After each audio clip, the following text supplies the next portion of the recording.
Hello? Hello? I'm putting on my heart rate monitor. Give me a second. As you do.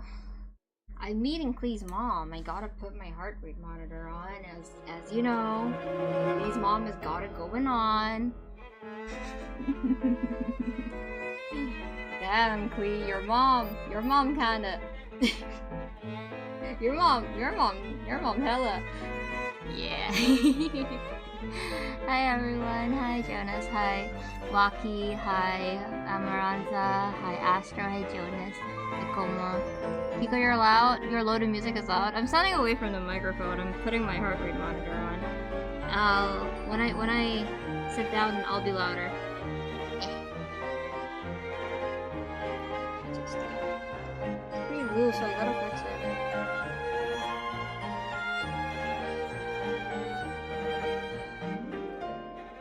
How do I tighten this thing? I don't know if it's working or not. Hold on. I'm gonna flash my roommate by accident. My roommate's like getting their charger for me to borrow. But it's fine.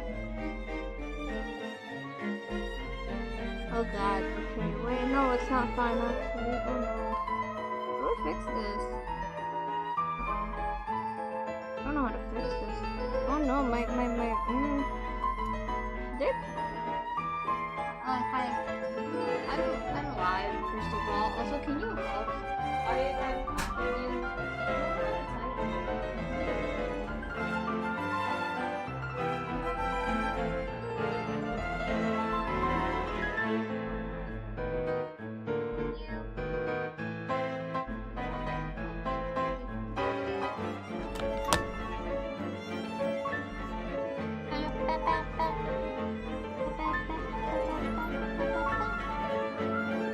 I don't think I'm doing this right. Put this here. Oh, is that how? Oh, okay.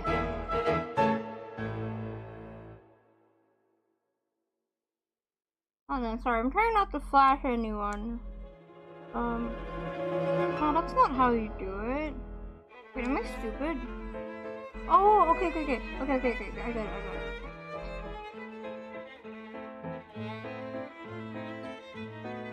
Why is it so loose?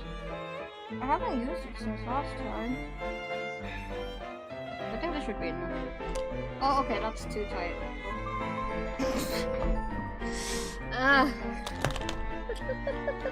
I'm kind of suffocating now. Okay, whatever. It's better than too loose. Because that means it's actually gonna hopefully capture my heartbeat. Flash? Yeah, because I'm wearing a shirt and I have to lift my shirt on if I'm like putting my heart rate monitor on, right? So I've just been trying to put it on.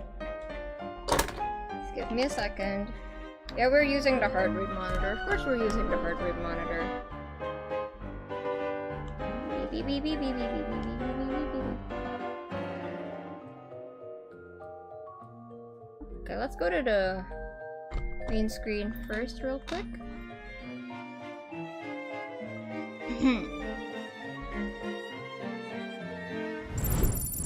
Hello? Am I there? Yes, I should be. Okay, let me know. Is that better? Am I loud enough now? Without elaboration, this is the most Alice way to start stream. Do we get flashed by her? If I don't get flashed by Alice, I'm kidding. Anyways, hi everyone, welcome to the stream. It's your Kiko speaking. I hope you're ready to hear some understand rambling and our best character appreciation. Yippee! It's been a while.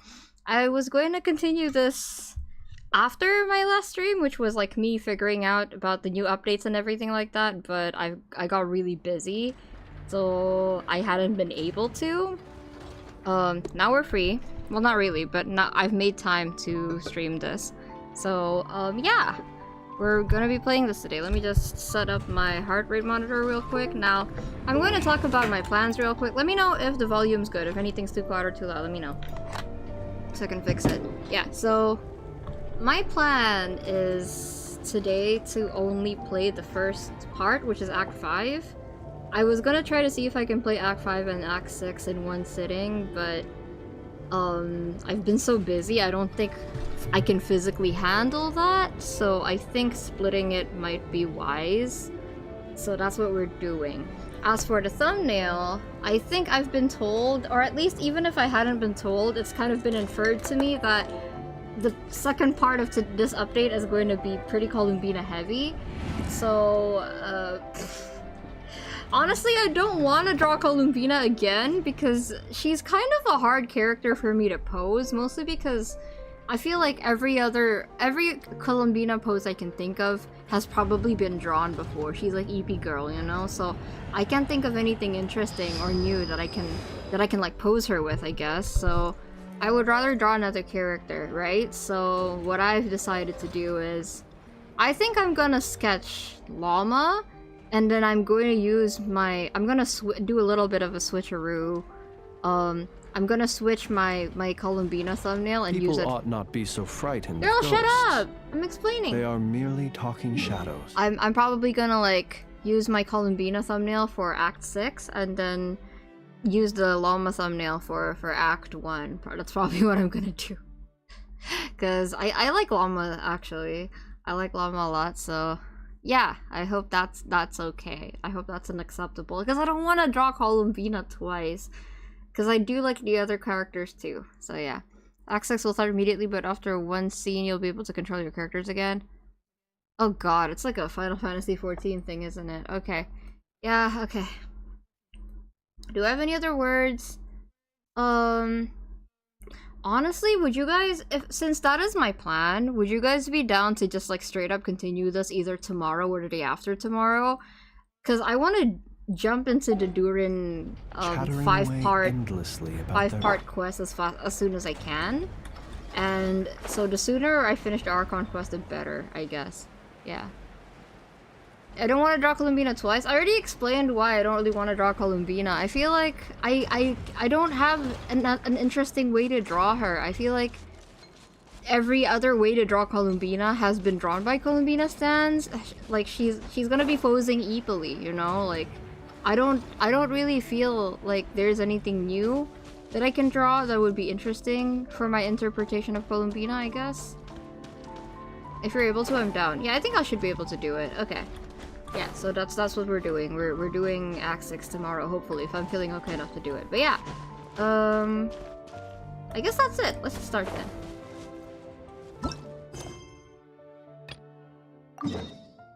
Oh, thank God I didn't get cockblocked. But yeah, we're meeting Klee's mom today. Klee's mom has got it going on. I like Alice. Obviously I'm a big Hex and Zircle fan, so I've always loved Alice. I'm just really tired, so sorry if I don't sound enthusiastic right now, but I will be when I meet her, trust. I recommend focus experience mode? Okay, thank you for letting me know. Wait, you know what I mean about Columbina? I feel like since I don't really know her, my experience with drawing her is gonna be kind of limited, I guess. Like, I wouldn't be able to draw her interestingly, I think. Like, yeah. I don't know. I like her, but I also like the other not cry characters, and I want to draw them too. You know what I mean? She's a pretty limited character in terms of posing, I feel like. Not just because of her character, but because of what she's wearing as well. It's hard to pose her because of what she's wearing.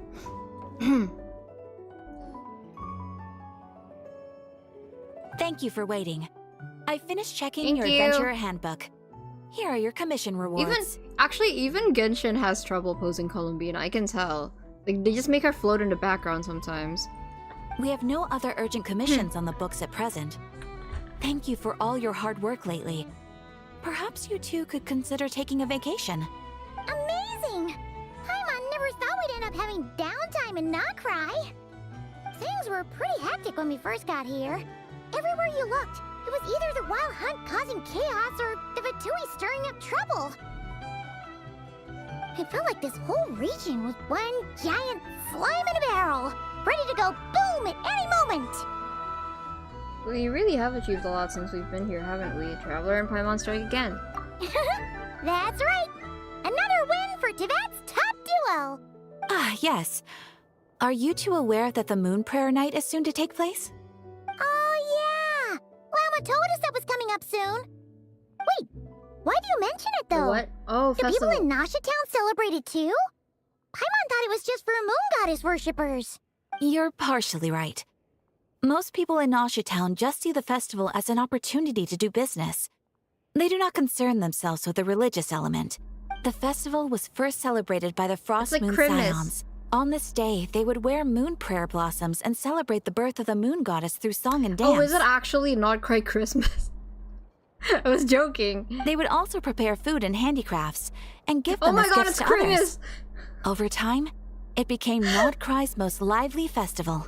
It's Christmas! Oh, sounds like fun! Happy Christmas! Great. Merry Chrysler! Well, in the meantime, since Catherine doesn't have any commissions for us, let's focus on some personal business instead. When we first got here, you mentioned that this was where your spaceship landed? We didn't get to follow up on it at the time, because we got wrapped up in that whole rare situation, but now we can finally start investigating it properly. It's the most except we have no idea where to start. Full Well, time. there's a saying of Paimon's the heard around these year. parts, which goes, if you lift up a rock, you'll find something you weren't looking for. By that logic, you'll never find what you're looking for while you're searching, but the moment you stop looking, it'll jump right out at you. I'm not sure it's as simple as that. Could be worth a try though, right? Anyway, I Good suggest we one, focus on Amaranta. other stuff we want to do for now, and just keep an ear out for spaceship-related intel as we go. You haven't seen Columbina in a while. Yeah, you guys cock-blocked me from doing her weekly quest, that's why. She used a huge amount of power in the final battle against Rivera and has been much weaker since then. I don't know if we can do anything to genuinely help her, but surely a little chat can do no harm. One other thing that concerns me is we've seen no we've seen no trace of the doctor so far. Fuck that guy. What's wrong? He looks super serious all of a sudden. I was just thinking about Columbina and the doctor in many such cases. I can think of at least one person in chat who does that all the time. Huh? Paimon gets why you'd be concerned about Columbina, but what does the doctor have to do with anything? We learned back in Natland that he's been investigating the moon, but he's been suspicious. I know Astra was laughing their ass off when they read this. Like, yes, exactly! Where is he? Like, that's my impression of Astra. Oh, that's true. And now that you mention it, we're definitely overdue for a showdown with the Fatui. It is weird that he hasn't shown himself this whole time. What could he be up to? You know what? I think he shouldn't show up. I think he should just stay hidden forever, actually. I'd be fine never seeing him. Like, just keep him in his ominous machinations in the background. It's fine. We don't need to see him. Engrossed in one of his experiments, perhaps? Either way, his current inaction is a good thing, and he should be permanently inactive. True. Paimon would much rather deal with Marionette anyway. She says the meanest things, but when it comes down to it, she doesn't seem like a bad person. True, and she drops crazy Fontaine lore. Maybe it's the pressure of being a Fatus? Especially as a Harbinger. Does she feel like she's gotta act tough to keep up appearances or something? Nah, that's definitely not it. Maybe. But then, every time we headed out with Rarier, she always wound up having to repair Polonia and her other robots. That's gotta sting. Losing face always hurts more for people who care a lot about their image. She's probably still furious about it. Paimon, I have a feeling she might have heard that. What? Relax, she's not even here. Huh? What's the matter? Oh, nothing. Sorry. Paimon, you we'll be on our way dumbass. now. Where are we again? Oh yeah. What are we talking about her here? Right, yeah. Let's go see Columbina. Man, she's gonna be so... You know what? That's your funeral, Paimon. That's not my problem. Alright. My brain's still kind of slowly catching up with Genshin. I feel like this doctor would eat the apples too to mock you. We all know that doctors secretly like apples, guys. Eating apples won't keep any doctors away, it's true. But also, I'm like my brain's like really slow right now. I'm trying to pick up where we left off with Genshin, and I admittedly haven't been playing as much as I should because I've been super busy this week. So I only have 10 pulls for Venti's weapon. I don't think we're getting it this time around, guys. Finally a Venti weapon, but at what cost, right? So... yeah, I'm sorry. I've been trying to log on every day. I think I missed 2 because I've been so busy. But thank you again for the welcome, Amaranta. Okay, here, let me try to get close enough to her, and then I think it would be a pretty good spot to pull. Hi, Angel. Hi, beautiful.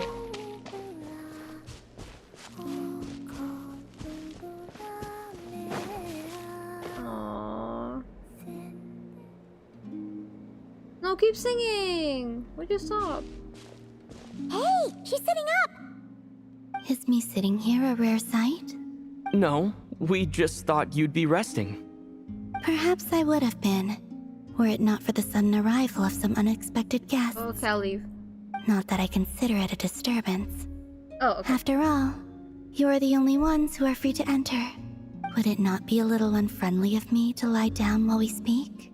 I didn't realize you put so much thought into little things like that.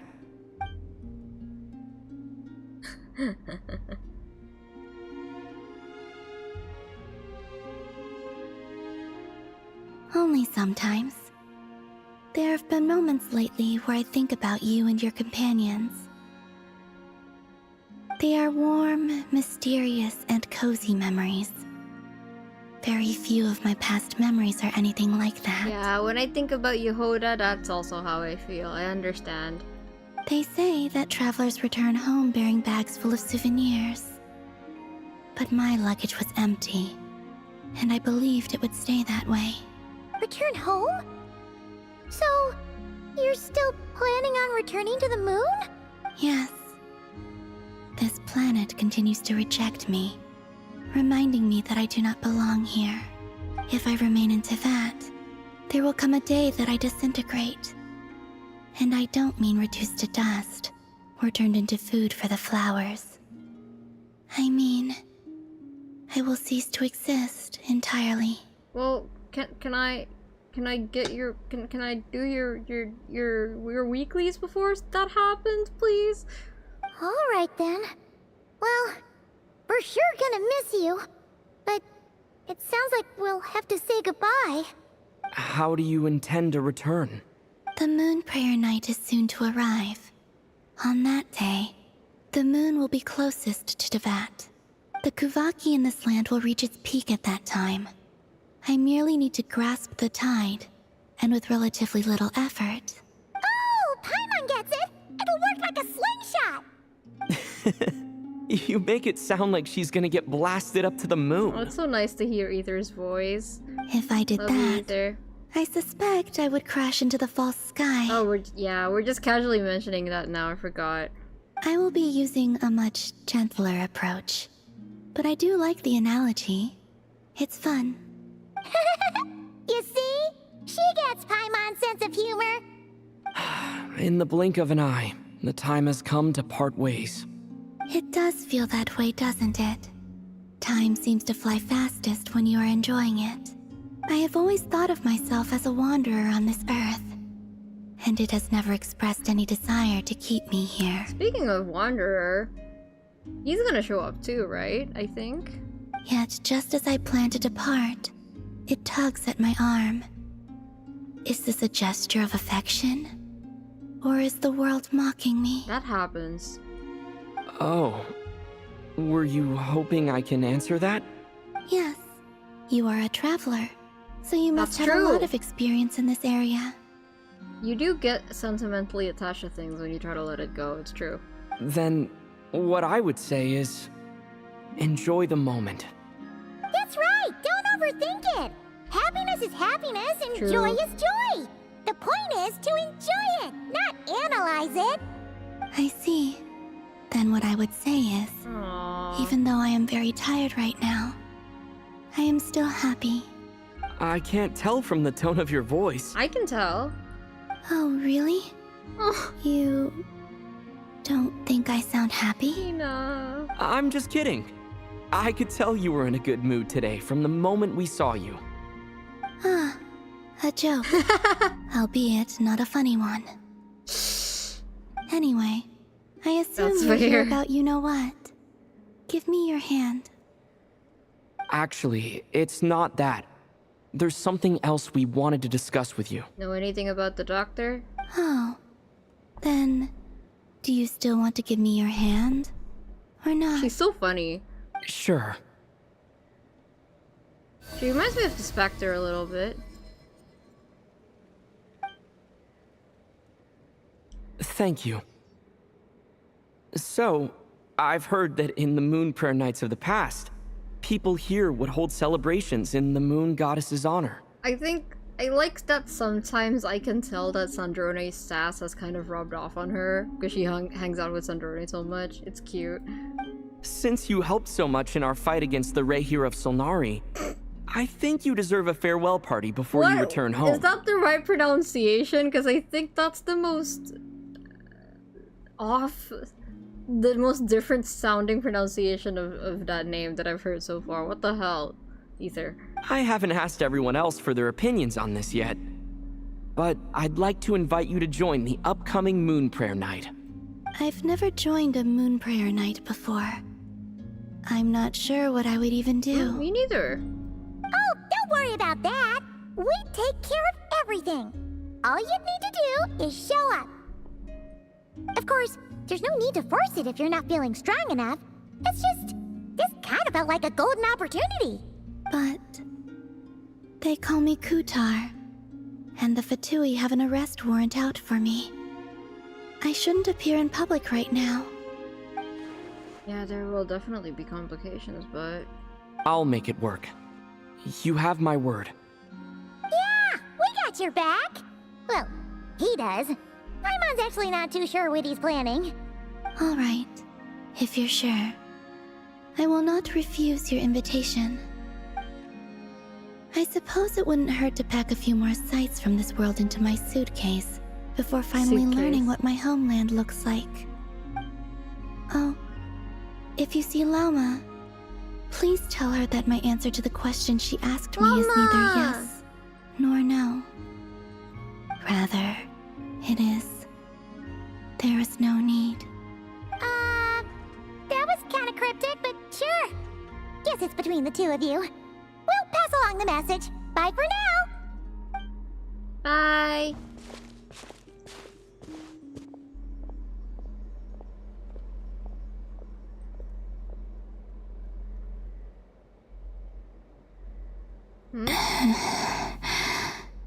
And also, I do not know. It's okay to say that you don't know. Also, if I seem low energy today, chat, I am low energy, but this is the highest energy I can be today. So, yeah. Since she's agreed to join the festival, let's go see who else wants to take part. Oh, is it unlocked now? Lauma's gotta... I swear to God, if I could actually do that. What am I supposed to do then? Also, what exactly is your plan to keep her safe? Oh my God, they hated me. Not sure yet. I'll figure something out. What? Are you serious? And Paimon even gave you her vote of confidence back there. When did you become so sneaky? That's cute.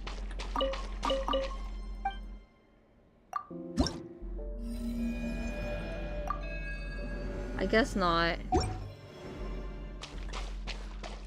What do I even do about the Columbino quest? Like, I feel like something's gonna happen to her. You don't have to be cryptic about that. I kind of, like, figured out as much, but... Like, does that mean I won't be able to do her quests? Like, ever? Like, what am I supposed to do then? I wanted to do her quests. I don't know what to do. Okay. I believe you if you say so. Why, Venti? Why? No, let's continue. Every time I set a course, it does not go well. Oh God! See, you see how that works? You see how that works? My luck has not continued.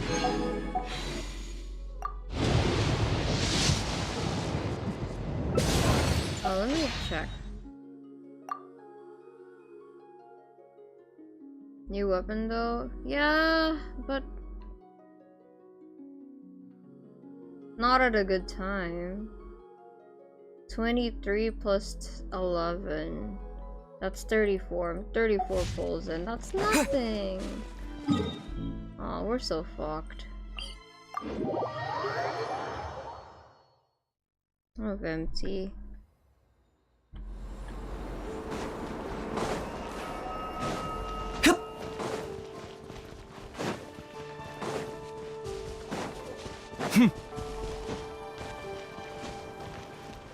Hi Llama, hi Varka. Hey, Llama! It's us! Huh? Varka? What are you doing here? He's so tall. Also, are you here to introduce Key's mother to me? Beats me. I had a bit too much to drink last night, and when I woke up, I was on Heasy Island. Yeah, that sounds about right, boss. Mr. Varka is helping to oversee Nasha Town's preparations for Moon Prayer Night. He is here to go over some details regarding the decorations and custom cloth designs. Right, yeah, that too.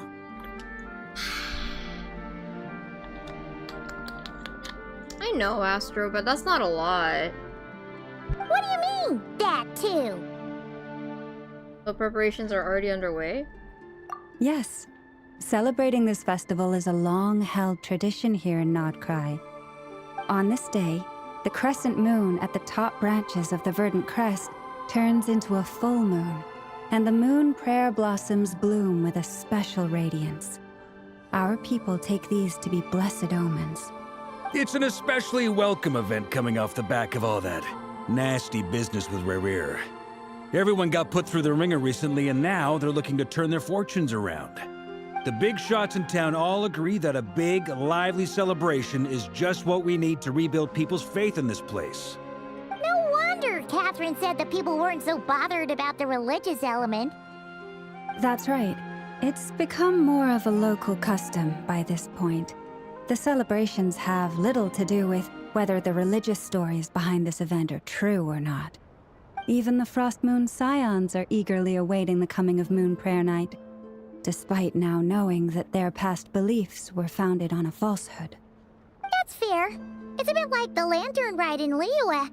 It's a chance for people to enjoy themselves, not debate the existence of the Adepti. Although in their case, the Adepti definitely do exist. We've met plenty of them in our time. Oh, one other thing.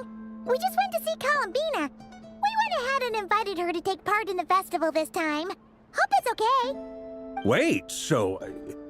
you mean she agreed to it? Huh. That's quite a surprise. So I'm built different, okay, Varka? Maybe you asked her in the past and she was like, I don't want to. You're weird, and you were loud and boisterous, and you were ruining the peace of my realm. so she probably didn't want to, but I'm built different, so... Anyway. I was gonna say something. I hate that the weapon banner pity doesn't carry over to the next update. That's still... That discourages me from pulling. How was my Columbina impression? That discourages me from pulling on the weapon banner. It's so stupid. Then again, this is a good weapon banner to pull on because I also have Durin, so... Then, I suppose that she intends to return to the moon on that day. Oh yeah! It's kind of a complicated process, but basically, it's like a slingshot! She probably shouldn't have endorsed your metaphor. I understand. In truth, I had a feeling that she might make such a decision. Well, if Kuthar has decided to participate in the festival, we should prepare accordingly. Yeah, exactly! She was saying how it could be risky for her to show her face in public. We were wondering if there was any way we could hide her. Unfortunately, the people who carved the statues did an excellent job of capturing her likeness. It will be very challenging to hide a goddess whose face everyone is so familiar with. We give her the Fatui mask that we have, but also... Judging from how much Aster freaked out about this update, either something crazy happens or the Torre does something involving Columbina, and Aster doesn't know what to do with themselves. Darn! We may have bitten off more than we can chew here. Nah, don't sweat the small stuff. We can handle that. Man, boss, can you give me more specific orders, please? I don't like it when you yada yada me. Huh? Are you saying you have a plan? No, he doesn't. Not as such. Yeah, of no, course he but doesn't. The most important thing with a festival is to keep the mood light and your spirits up. You can't go preparing for a festival with those long faces. You'll never convince anyone to enjoy themselves. I can't take Varka seriously because he sounds like an uncle, but the intonation he uses... Listen to this and tell me you can't hear Erica Harlacher in the intonation and the inflection. You can't go preparing for a festival with those long faces. You'll never convince anyone to enjoy themselves. That's Venti! You are like a 40-year-old man. Why are you talking like Venti? The Mondstatter spirit is strong Slash with pause. this one. I find it. That's what I said, Paimon. I've said that so many times whenever I'm talking to Varka. That's my boss. As it happens, I agree with Mr. Varka. Let's start by making our appreciation for Kutar the beating heart of the festive atmosphere. Kutar. And who knows? Once we get the ball rolling, Kutar. perhaps everything will just fall into place. Kutar sounds Indonesian. Hey, did you catch that? Lama said the thing! Or close enough at least. What'd she say? Ah. Shh. I'm looking forward to the moon Stop! prayer night already. Don't We have fucking... and I have a feeling we'll get to see that same smile on the moon goddess's face at this Sorry. festival. Don't mention Windbloom and... Actually, Windbloom's fine. If you had mentioned Ludi Harpestrom, I would have strangled you, Varka. If you mentioned Lud... Even Wines the Fest would have been fine, but if you mentioned Ludi Harpestrom, I would have actually strangled you. I'm looking forward to the moon prayer night already. We have a festival in Mondstadt called Windbloom, and you can always tell which couples are celebrating it for their first time by the smiles on their faces. Big, beaming smiles, like their whole face is glowing. Couples, I guess. I mean, I go there to see Vent, I guess. Not quite the same, surely. That's no way to talk to your boss. I talk to my god like this. Amarantha. That's just how it works in Mondstadt. Varka doesn't like it when I get too formal with him. He gets annoying about it. And I'm like, can you stop talking to me so familiarly? So I just talk down on him. And no matter how I talk to him, he goes, ah ha ha ha. That's so funny. He does like the belly dad laugh. So like, I'm not gonna bother keeping up appearances around fucking Varka. He's like half sober half the time anyway. That's true, Jonas, and I don't think that's a coincidence. Jean is the only form. I bet he tells Jean to like lighten up or like loosen up and that she's too uptight. And honestly, if he ever talks to Jean like that in front of me, I'm going to kick him in the knee. Like, shut the fuck up. She's stressed out because of you, Varka. Anyway, I'll take care of business in the city, but I'll have to leave the decor up to you and the Frost Moon Scions. No one else can capture that traditional aesthetic quite like you guys. I like Varka, okay? It's just like Varka's specific character archetype does make me want to kick him in the knee sometimes, and I say that endearingly. I say that endearingly. He's my boss. He's just my boss that I roll my eyes at all the time. But lastly, there's the final key element that brings the festival to life. Companionship. We'll take care of that part. Before you leave, let me show you something that we've been preparing. Mr. Varka had asked to see Volume's it already, good now, right? so you may as well tag along. Is it still too low? Also, I have some further questions about Kutar's decision. Oh, I should take screenshots of her. I'm gonna be drawing her.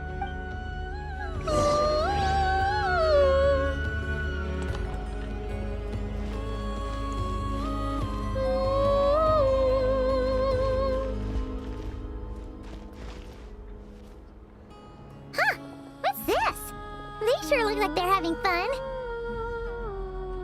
I believe so.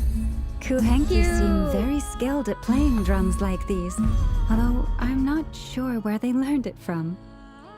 Maybe it's an innate talent?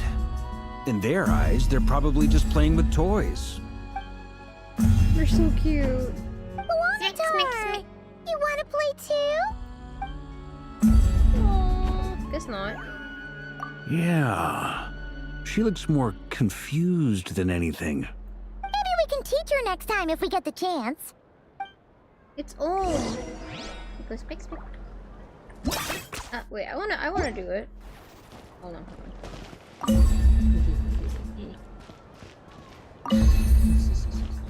I have Durin too, but What I are haven't. these floaty things? I haven't really built Durin.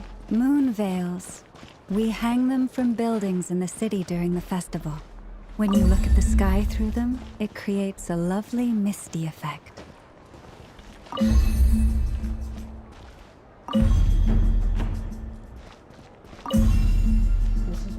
Yeah, I haven't really built my Durin yet because I'm still trying to finish building my flames as I promised, and then I'm gonna do Yehoda. And then I know. Where is he? Doing. Wait. Here. Yeah, I haven't really done anything with him yet. But I do have this temporary sword for him. Because it was literally made for him, so he can have it. Thank you.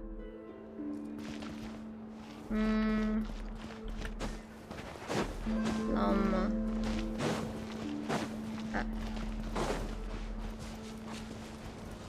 Hi. Everyone seems hard at work. What do you mean temporary, my left nut? What do you mean by that? They are preparing items for Moon Prayer Night. For instance, the sculpture being made over here, Mr. Varka and I were just finalizing the details of where it will be placed. Ah, there she is. I didn't know the finished article would be so large. Not to worry, though. All the necessary arrangements have been made. Just let me know once it's ready, and I'll get some people to ship it over. You have my thanks. And over here, we are preparing a very traditional confection. Oh, look at all these colors! It looks great! Can Paimon try one? Of course. I have a feeling you'll like it a lot. You bet! Sweets and treats are Paimon's favorite! If you included those in the Feast of the Moon, I bet Paimon would have joined the Frost Moon Scions by now. There will also be verdant crests like this present in Nasha Town during the festival. The timing of Moon Prayer Night is not completely set in advance. We make a rough estimate, then observe the changes in the verdant crests and moon prayer blossoms to guide us. As such, the wait itself is a fun feature of this particular festival. That feels like Ramadan, especially observing the moon to see when they're gonna do it. Not Lebaran, Eid Mubarak. Idul Fitri. I mean, you're getting the bow. What bow? True. Well, what do you mean by that? Like, what if I get Durin's sword instead? I don't want the sword. Let's talk here. To tell the truth, I am very surprised to hear that Kutar is willing to participate in the festival. I once asked her if she'd be willing to stay with the Frost Moon Scions. I could introduce her to everyone, and we could be a family to one another. She did not answer, but she has not appeared here since. I took this to mean her answer was no, but if that were the case, she would not have accepted this invitation. Speaking of answer, she asked us to pass along a message. There is no need, and also, I do not know. Aw, Llama. I see. Maybe she is right. Maybe the Frost Moon Scions of today no longer need a moon goddess. But my wish was not for her to come here and be worshipped as a deity. I simply wanted to offer her a place to stay. I think you should have started the initiation by offering if she wanted to blow up her own statue or not. I'm sure she believes that showing herself here might invite Fatui intervention, and as such, she does not wish to cause us trouble. But what really pains me about all this is that this is her birthplace. She ought to belong here, yet no one has been able to grant her shelter.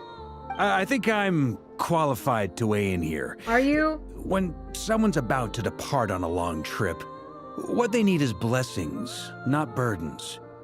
We should wish her the best, not make the journey harder than it already is. Anyway, she's agreed to attend, hasn't she? Yeah. All we need to do is simply respect her decision. I see your point. Yes, she will soon depart after all. Our job is to leave her with some happy memories. Besides, who's to say her journey to the moon is a one-way trip? It's not like she can't come back and visit if she wants, right? Yeah, Varga sometimes talks like such a man slash neg, as in, like, I think I'm qualified to weigh in here. Like, I get it. You just want to give advice, but, like, you don't have to start the sentence with that. That's so weird. You can just be like, you know, maybe she just needs our blessings to go, you know? I think I'm qualified to weigh in here. You're so annoying. Man, shut the fuck up. Paimon agrees wholeheartedly. Festivals are all about having fun, so let's keep it simple. I think I'm qualified. All right, I'm gonna head back to He's so Nausea Town annoying. soon. Want to come with? I'm guessing you have some other folks to visit there. He's right. That doesn't mean I can't kick him in the knee about it. Oh yeah. Wait. Do you mean Klee's mom? Sure thing, let's go! Does she have Bye it going for now, on? Alma. Thank you all. Goodbye. Depending on when we see Alice, you guys are about to see me acting really unwise. Okay, bye Llama. Hi Leo. Varka. Traveler needs blessings, not burdens. Sounds good in principle, but will blessings alone be enough for Columbina? Yeah, Varka, the situation is complicated. Can you... I don't think you should speak on her behalf, Varka. You don't know exactly what she's going through. I think we should just ask her. Like, more specifically. I know we already did, but I feel like everyone is a little afraid to hurt her feelings, or like kind of cross a line, you know? Or cross a boundary with Columbina, and they don't want to be rude. And I get it. That's how people are around like god figures. I get it. And that's why we can interact with her, because we're not too overly concerned about, like, you know... Cause like, as much as Llama wants to be, like, fair to her, and... I know you guys are probably just wanting me to go to Nausea Town so I can meet Alice, but I don't know, I just want to talk about this for a little bit, I guess, like...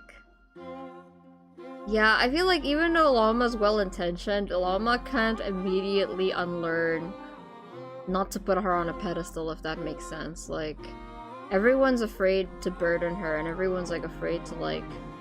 They're kind of stepping around eggshells around her, and I think she kind of doesn't need that right now, you know? Like, I think she just needs to be asked directly, especially now that I know that she didn't know how to feel about that, and I think that's kind of why she appreciates us talking to her normally, and also why I think she likes Androne, because Androne doesn't mince her words. Or Arlecchino, actually. The Fatui in general don't mince their words around her, and I think she appreciates that. Even though they can be kind of mean about it sometimes. But yeah. Just because she's very delicate doesn't mean she likes it when people... Yeah. I don't know. But I also wouldn't want to speak on her behalf too, Varka. Shut the fuck up, Varka. Alright, here we go. Oh god. Huh? Hey, over there! It's Jura Yeah, and me too, Albedo with Kuma. friends. What could they be God, chatting about? I wish I could play the Columbina weekly quest. Oh man, it's so unfair. I've been too busy. Like, this time it's not even like me being like, oh man, I should have played the Columbina quest. I literally had no time. Guys, I literally couldn't have. There was literally no time for me to play. Like, man. I'm so upset. Your guess is as good as mine. What?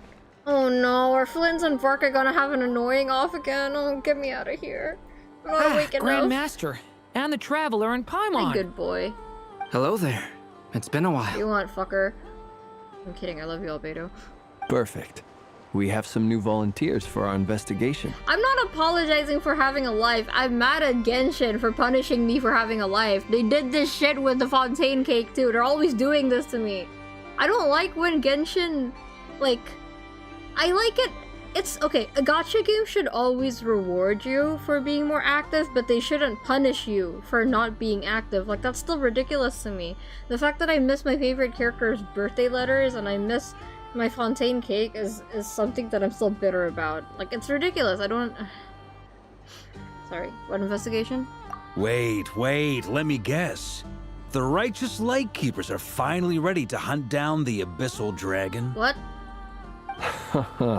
Yes, that too. Yeah, right. Oh, wait.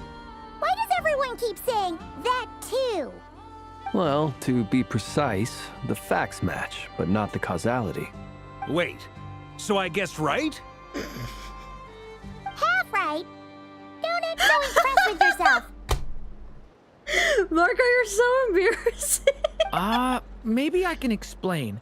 We ran into Mr. Flint's north of Nasha Town. At that time, we just noticed a few abyssal creatures out in the wild, but the strange thing was, I didn't detect any traces of abyssal energy on them at all. You're so cute. I love you, Duin. On closer inspection, we realized that they were not real monsters, but something akin to reflections in the water, or perhaps a mirage. Huh? What do you mean? Like, you could see them but not touch them? Interesting. Reflections on the water. Exactly. It was very peculiar. They roared and tried to attack us, but we could not make any physical contact with them. Well, maybe they are actually reflections? I think I've heard of things like that happening in Nodcry before, but I don't know much about it. Yes, it's a known phenomenon. Mirage-like illusions tend to appear in Nodcry in the run-up to Moonprayer Night. No, Jonas, that's different. Venti is a troll. Venti is like an active rage baiter. Barca's just fucking stupid. Barca's just like, he's like, man, shut up. Like, every time Barca talks, my immediate instinct is to be like, Barca, shut up. You're so annoying. Okay, yeah, okay. Mirage, okay, yeah, From a distance, they appear quite real. I myself thought that Misters Durin and Albedo were locked in battle with abyssal monsters when I first arrived. Maybe they're Oceanians or something. But after sharing intel and investigating a little further, we can confirm that these illusions are harmless. There is no great cause for concern. I see. I'm glad they weren't real. All the Mirage stories I've heard are either animals, rocks, or small houses. Abyssal monsters, though? That's a first. It's a first for me, too. So I'm planning to look into it further just to be on the safe side. I intend to inspect a few more locations. What about you two? Any plans? Oh my god, they're so tiny next to Barca. Alice contacted me a few days ago. Alice. She'd like me and Durin to assist her with an experiment, but we lost contact shortly after receiving the message. I'm sure that comes as no surprise to anyone familiar with her. We don't know her when the wind will auntie. blow, yet when the wind blows, we will know. That, in a nutshell, describes how Alice operates. Oh no, that's not a problem to me. I always know when the wind is gonna blow. Yeah, that tracks. Yeah, that tracks. Okay. Well, I suggest we investigate this Mirage business in the meantime. It's piqued my curiosity, and I'm pretty sure I know someone who will already be 10 steps ahead of us. Well said. Oh god, stop. I don't like it when you guys talk to each other. Right? Whatever's happening in Nodcry, No, 'cause- she always seems to be the first one to know.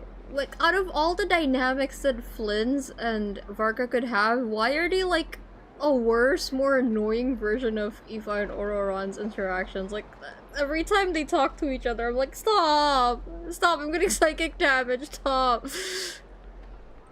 Let's go see what she knows. We can invite her and her staff to the festival while we're at it. Nepper? Nepper? Is it That's perfect. No, get me out of here. I didn't ask for this. I'm not awake enough for this, chat.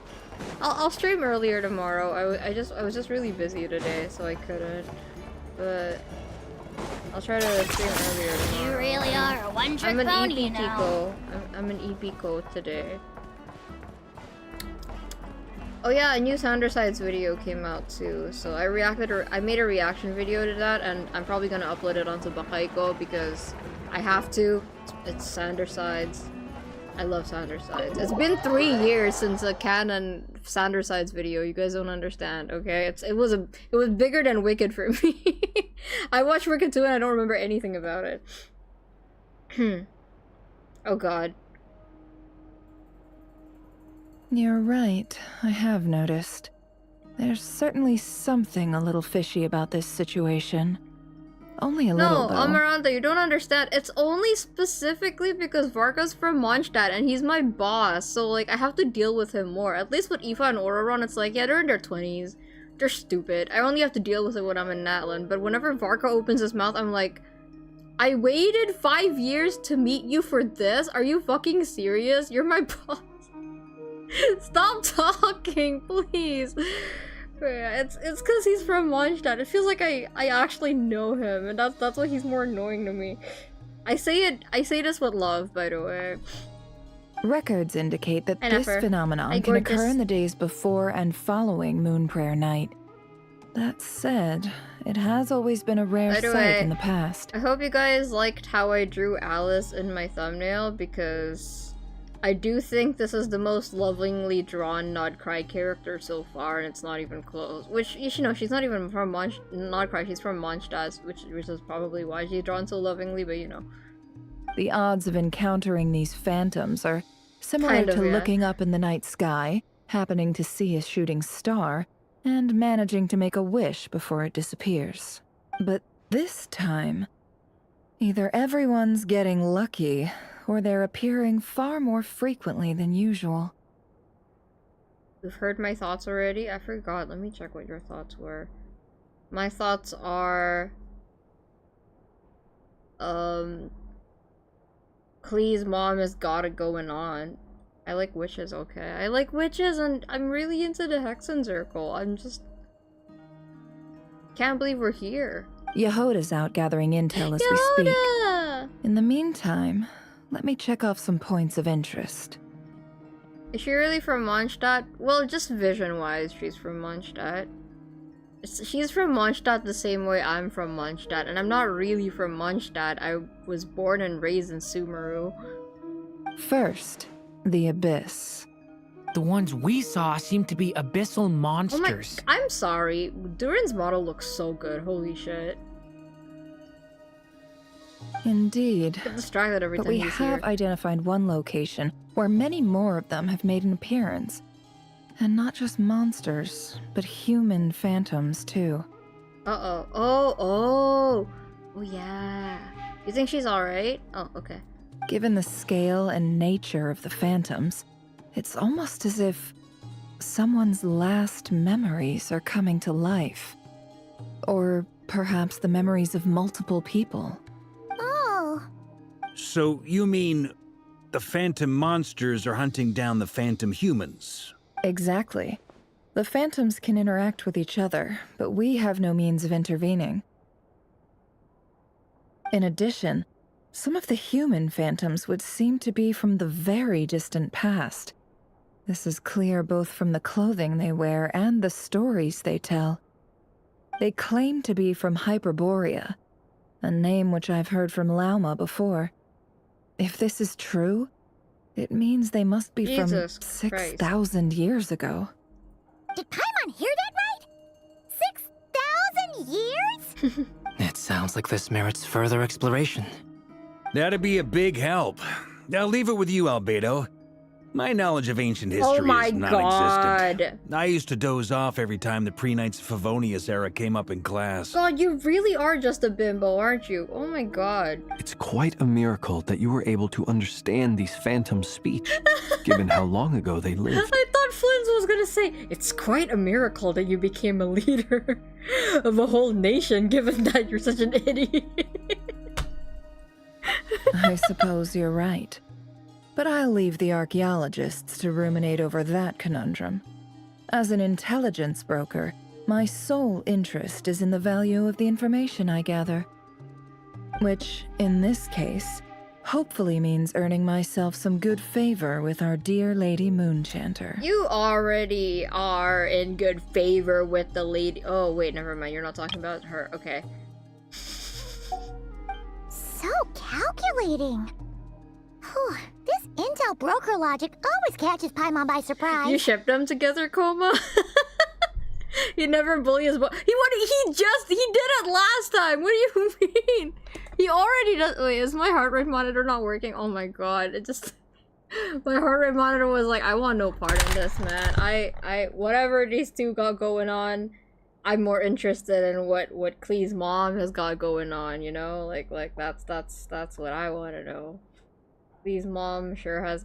How long has my heart rate monitor been not connected, guys? You guys have to tell me this, cause my thing is on my other monitor. I can't see. I think it's funny, but nah.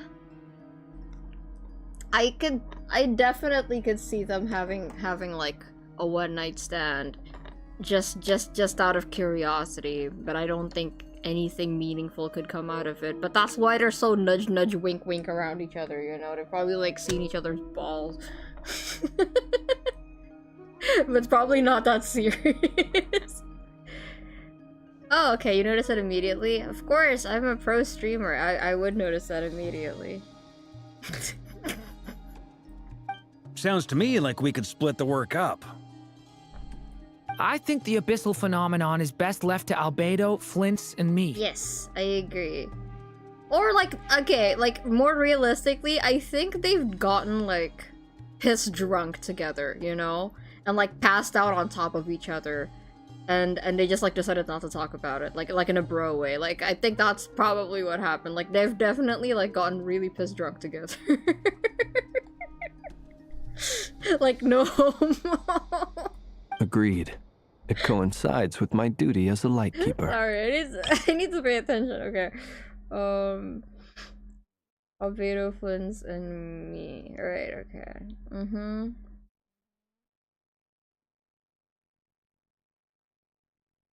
Okay, yeah.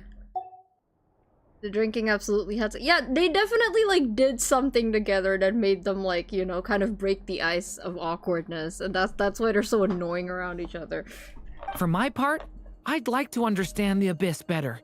Even a little knowledge would go a long way. I love Durin so much. He's so cute. This is certainly a rare opportunity to study the Abyss. But even rarer, perhaps, is the chance to make contact with the Ancients. The incident, yeah. The incident. Oh, they had a drinking competition. The Curatorium will take the lead on investigating the Hyperboreans. We put in the work to learn what we know so far. It seems only fair that we get some quantity of exclusive intel. That just leaves our trusty team of 2 unassigned. Uh-oh. Oh, no. It seems like we're a team since when? He's 4 minutes old. I love Doran's rookie voice. He's really cute, yeah. I know he's like technically 18, but he's baby. Since you became an honorary knight, of course. This was part of my grand plan all along. I wish you guys could see the face that I'm making right now. Yeah, okay. Oh yeah! By the way, we managed to convince Columbina to come to the Moon Prayer Night celebrations. Would you and Yehoda like to join too? I don't want to call him a child because technically he's not by the game standards, and there are actual children in the game. It's just that it's one of those things where he's like, I've known you since you were baby to me, so you'll always be baby to me. I don't think you're an actual baby, but you will always be kind of baby to me. Also, let's invite Yehoda, yes. Have you watched Soul Eater, Kiko? Like the Excalibur react face. So, let me look that up real quick. It's funny you mentioned that. Soul Eater is one of the shows that is in my Frank and Kiko diet list. And because there's a character in Soul Eater, as you know, that is like a whole Frankenstein reference. And the Frankenkiko diet is basically I'm not allowed to experience any media outside of the shortlisted piece of media because I don't want it to influence the way that I write Frankenkiko, and Soul Eater is in there too. So yeah, I will watch it eventually. But yes, actually, I looked up the face, and that is the exact face that I made when Varka was it's like, we're a team. We're like, I was like, and he's like, aha, that was my plan all along. This was the exact face I was making. She agreed to that? Huh. Quite an achievement. Never underestimate the traveler, I guess. Why is it so surprising that she likes me? I'm cool. I'd be happy to join. No point shutting myself inside when the streets are all decked out. I doubt any clients will be visiting during the festival in any case. And Yehoda loves a party. Aww. So I'm sure she'll jump at the opportunity. Of course, she's an animal character, so she's spiritually a Mondstadt too. No. No. Hi. Way to contradict me in front of... Wait, no, that's not what I have bad news, boss. So many people. Alright, everyone inside! Quick! We're already inside. Oh, there. Oh my god, the way she runs. She runs in 2 times speed. This is gonna sound crazy, but hear me out. I saw one of those phantoms at Star Sand Show. And it was some sort of flying ship. Well, that's really not good. Like a spaceship? A spaceship at Star Sand Shoal. That's gotta be the one you came to Tibet in. You said you saw the same thing through the moon mirror, Okay, we gotta go. We gotta go. Huh? You already know about it? Ugh, I thought I was gonna blow people's minds. Turns out I'm the last to find out. No, you did blow our minds. Don't worry. Wait. Back up. You came here in a cute. spaceship? Oh, now my mind is blown! What's it like on the inside? Was it like flying through space? I want to know everything! Maybe that's a conversation for next time. This is still a huge discovery on your part. Yep, exactly. Huge discovery. You're the best, second best intel broker in the world. After your boss, of course. Wow. Really? He's so cute. Well, I don't know if I'm all that, but... I guess that decides where we're heading next.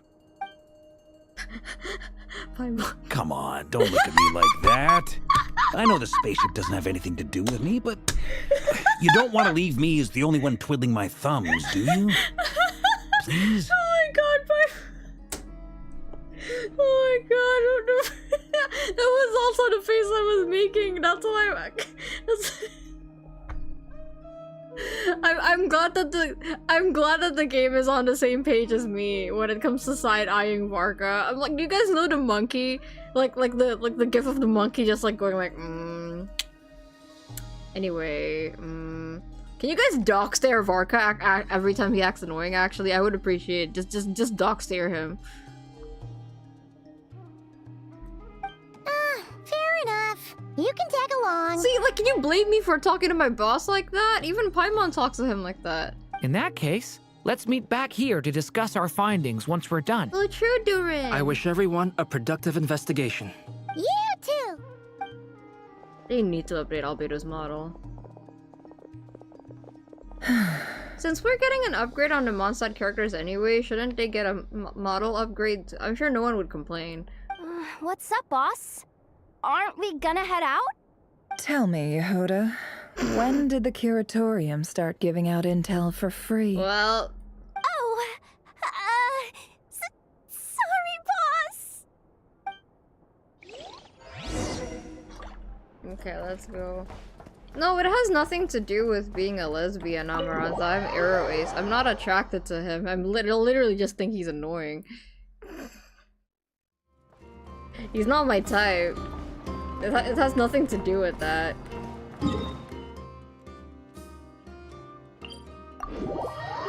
No one would complain, but the devs would explode if they're asked to retouch existing models. Man, they should...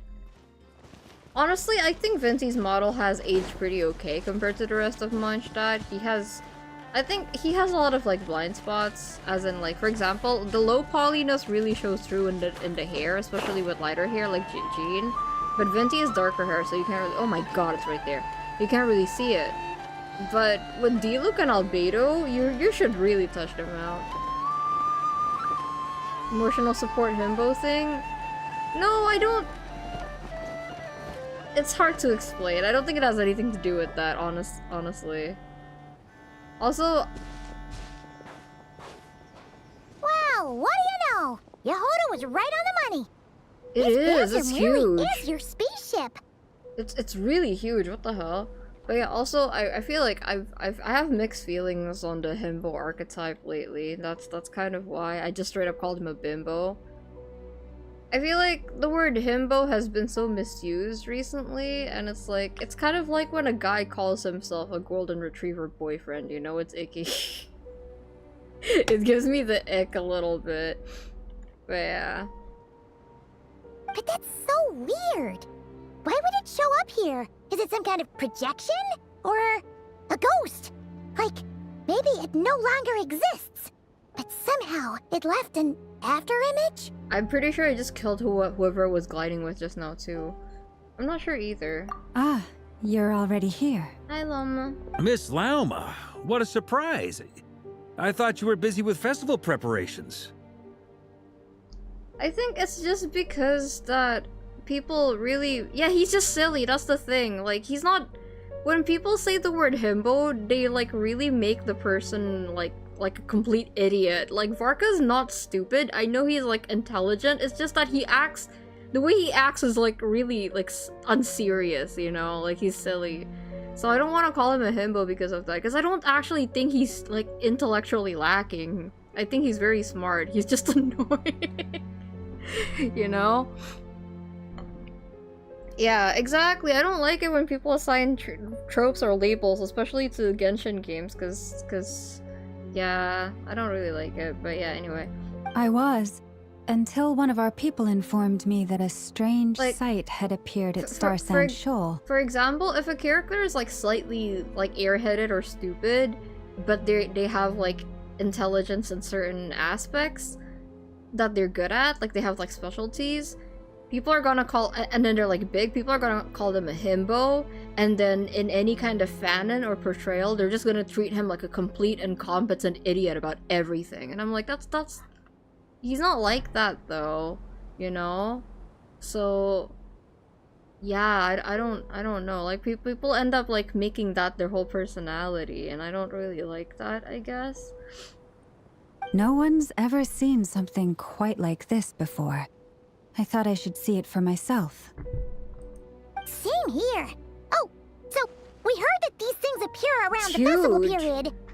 Any idea why that is? Anyway, it's not that serious, don't worry. I tend not to use that, I guess, when I'm dealing with the character. Unfortunately not. We have very limited information about them, since they can't be interacted with. And no human phantoms have ever made an appearance before Also, now. I need you guys to know I just smacked myself in the face with a drumstick because I was twirling it in my hand, so don't actually listen to anything that comes out of my mouth. The most we've been able to deduce is that these sightings appear to be connected to the increase in Kuvaki energy around this time. They are the same color as the Kuvaki. Let's look around and see what we can find out. Is it like that interlude quest from Natlan where it's like, you know, things happening in a different, like, was it timeline or like time period that's like overlapping with the now? Yeah, seems like that's all we can do. This is all so confusing. Allow me to lend you a hand.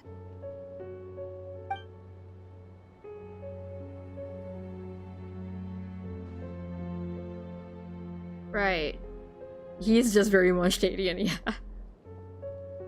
Is that the name of the interlude quest? I forgot the name.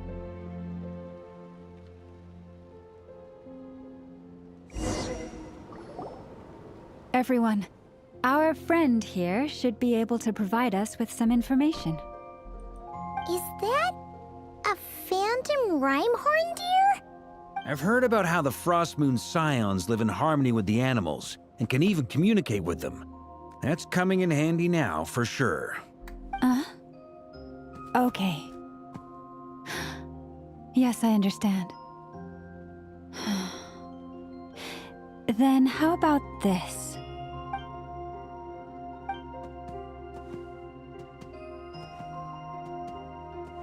Oh, it's leaving. It appears to share our curiosity about this giant spaceship, so I asked it if it wouldn't mind investigating along with some friends. Can we get in there? We can't touch it, right? In return, I told it about some nearby spots where the wild fruit grows abundantly. Thank you, Llama. We may live in a different era from these phantoms, but I trust that the terrain, climate, and ecology here are more resistant to the effects of time than some things are. Let's give them a moment and hope for the best. After a few moments, the rhyme-horned deer and its companions return happily. All back together? Must have been a lot of fruit. Yep, that's kind of the general consensus of Not Cry so far. Indeed. Now let me ask them some questions.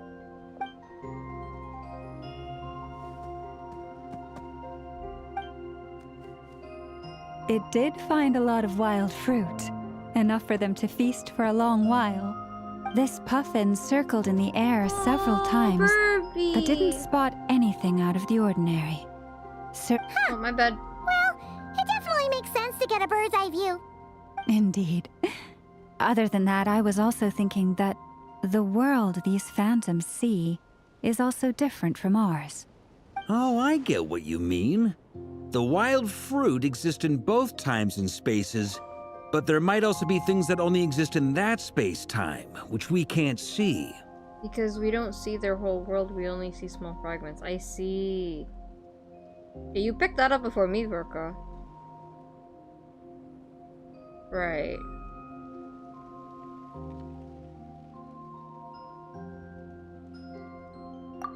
Good point. Great thinking, Llama.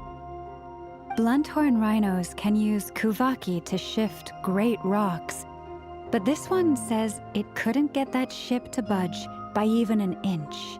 The sniffer mole tried too, but despite being a skilled digger, it could not get through. They say that the spaceship looks robust and undamaged. It seems completely impervious to any and all attacks. Whatever lies within is well defended from harm.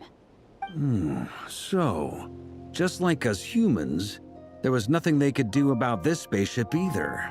Yes, still, they deserve our thanks.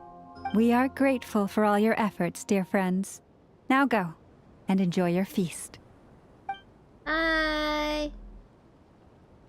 I've noticed some other human phantoms gathered nearby. Come on, let's go talk to them. Okay. Hello. I'm getting eepy already, god damn it. What is this thing? I've never seen it move, and there's no way to get inside. Goodness knows. My grandpa says it's been sitting here at least since his grandpa was still alive. And goodness knows. What about his grandpa? Did he say anything to your grandpa's grandpa about it? Huh? I don't know. In all likelihood, it was here back then too. Hard to imagine something this huge could move. You're such a civilian. I know that he's nobody here, but like the way he talks. Guess that means that as far as they're concerned, It's very this like, ship's been around a long time. how do you do, fellow citizen? Kind of vibe. No. Come on, brothers. If we can get even a small chunk off of this thing, it's gotta be worth a fortune. Today is the day we strike it rich. Huh? You mean Paimon? Yes, brother, I shall join you. Let's make our fortune. See what I mean? We should go with them. What the? This thing is crazy tough. I can't even scratch it. What's it made of? Sorry, brother. Looks like we'll have to seek our fortunes elsewhere. Enjoying yourself? I was just seeing if I could influence this phantom's perception by playing. But nope, no dice. No, he is enjoying himself. I'm sure we're all starting to build up an Okay. idea of what's going on here now that we've spoken to some of the people.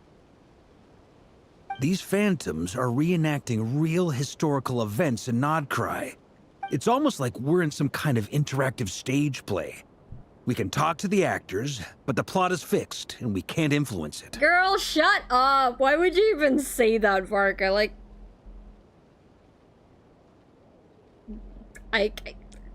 Get out of my head, get out of my head, get out of my head, get out of my head, get out of my head, get... If you know, you know, if you know, you know, if you know, you know. Stop it. Yeah, Fontaine, that's definitely what I was thinking of. Totally. Yeah, that's what that was on my mind when I think of interactive stage play where you can talk to the actors but the plot is fixed and you can't influence. It makes sense. History is set in stone. The objective facts of the past cannot be changed. Paimon totally thought you were just goofing around earlier. But actually, you were doing some serious investigating. Of course I was. Anyway, at this point, I think we're forced to conclude that although the Phantom spaceship is right there in front of us, we aren't going to learn much about it from these people. Yeah. Only it showed the moment where my sister was searching for me. Maybe then I could have discovered why she wasn't in the spaceship. Or if it showed the moment when it disappeared, I might have found out who was piloting it and where they were headed. But no such luck. All I've seen is arbitrary moment in time during its long stay here. Don't be discouraged. If nothing else, this is proof of the ship's existence. Thanks, boss. And think about it. So many people tried to hack their way inside, but no one could get the door open. It's made of very tough material. So, what did the Tory do to it? I'm saying it decisively because I got a feeling it was him. To me, that says that we'll either find the ship itself or the story behind it. It's just a matter of time. Thanks, Varka. Huh. Every now and then, when Varka gets serious, he actually does seem like Grandmaster material for once. Yeah, he's just like Venti, isn't he? I wonder how the others are doing. Let's head back for now. Sounds good. Also, drinks are on me if Team Knights of Favonius is the first to finish. Alright, bet. Wait, we have a team name now? Am I in Team Aw, Knights Mama. of Favonius as well? Yeah, you are. You're very welcome to join. We've even got a cathedral ready for you. Aw, she's from a different religion, Varka. Isn't that technically blasphemy? You wouldn't dare make a joke like that if Barbados was in earshot. No, he would make a joke like that in front of Barbados. What do you mean? Barbados would make a joke like that. Nah, I'm sure Barbados doesn't mind a little harmless blasphemy once in a while. That's the funniest thing you've said, and not just because it's about Fancy. He wouldn't mind. I think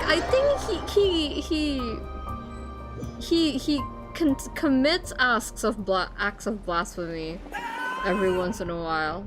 That's my Archon. Oh, no! Get away! I partially hold. Oh, Oh shit, Durin!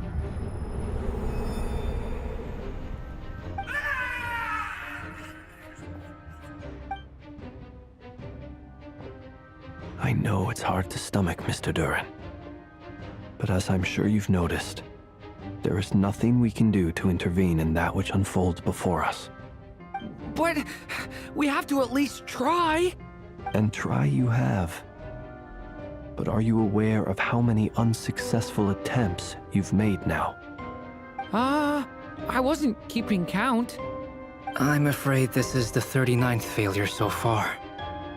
Or the 5th if we're only counting this particular victim. There are no indications that these phantoms may be altered in any way. Yes? What do you mean? You seem to have calmed down a little. I'll make us a fire. I'm too EP to You should process rest it and right have now. some water. Feeling any better now, Mr. Durin?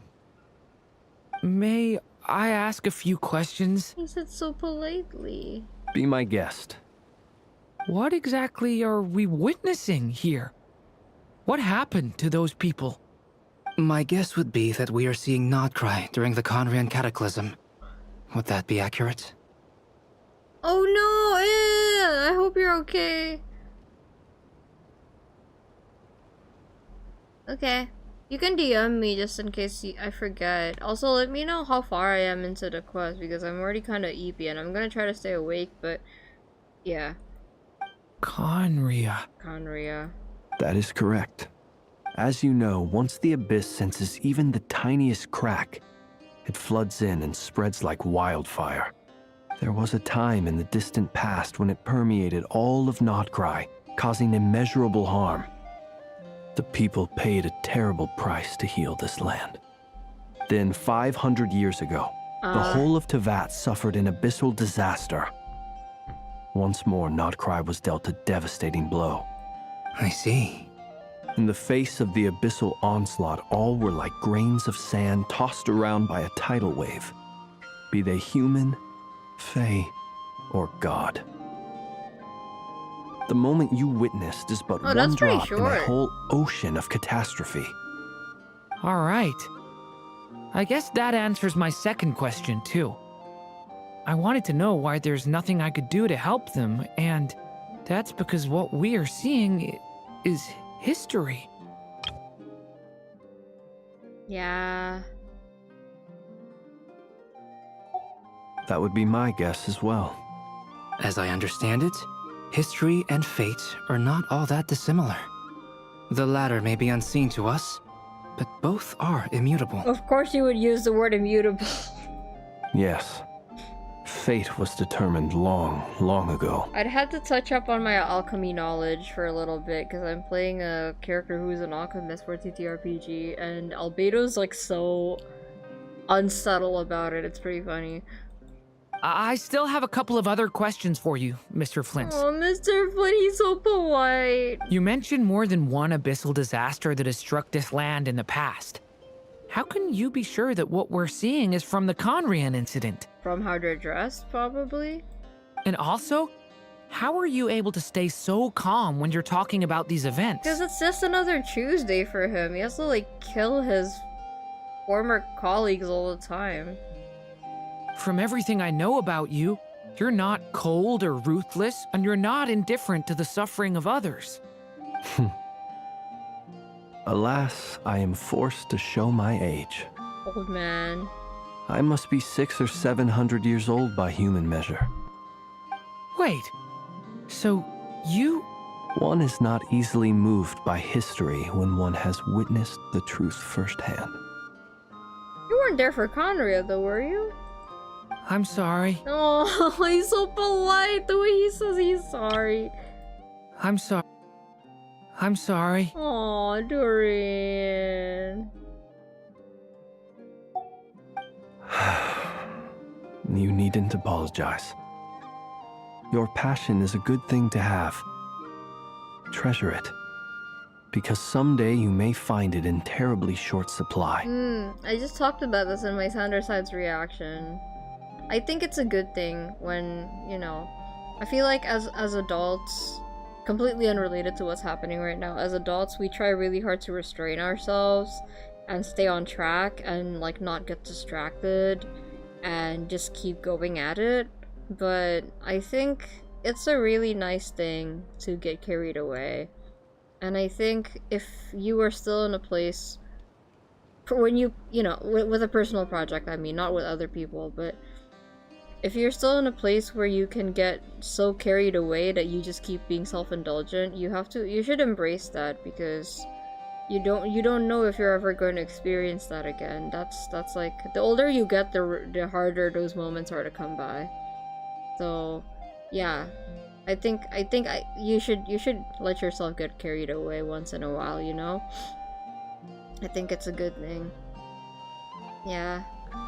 Welcome back, Koma. I was asking Astro this, but just to make sure, how far along in the story am I? Because I am getting kind of sleepy, and I want to know if I'll be able to withstand staying up a little bit more.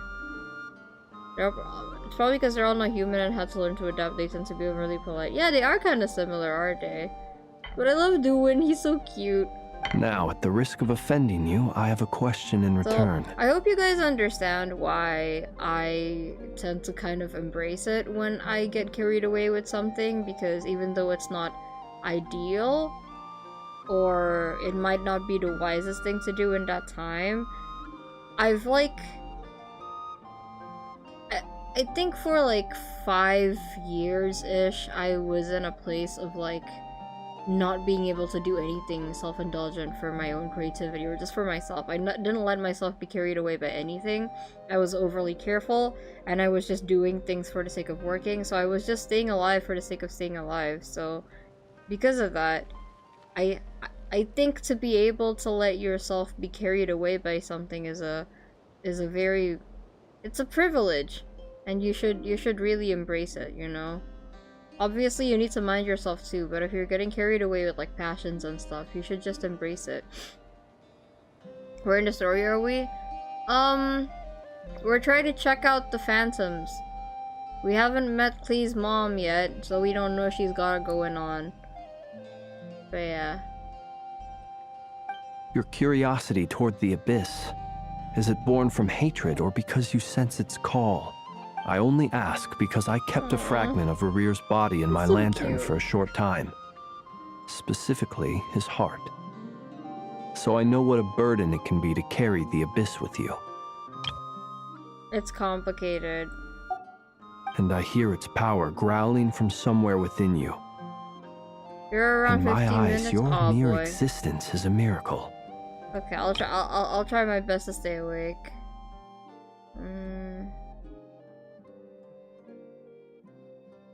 Exactly.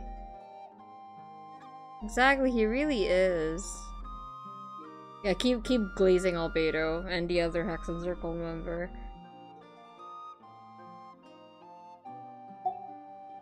My honest answer is... I don't know. I don't think I have the confidence to say for certain.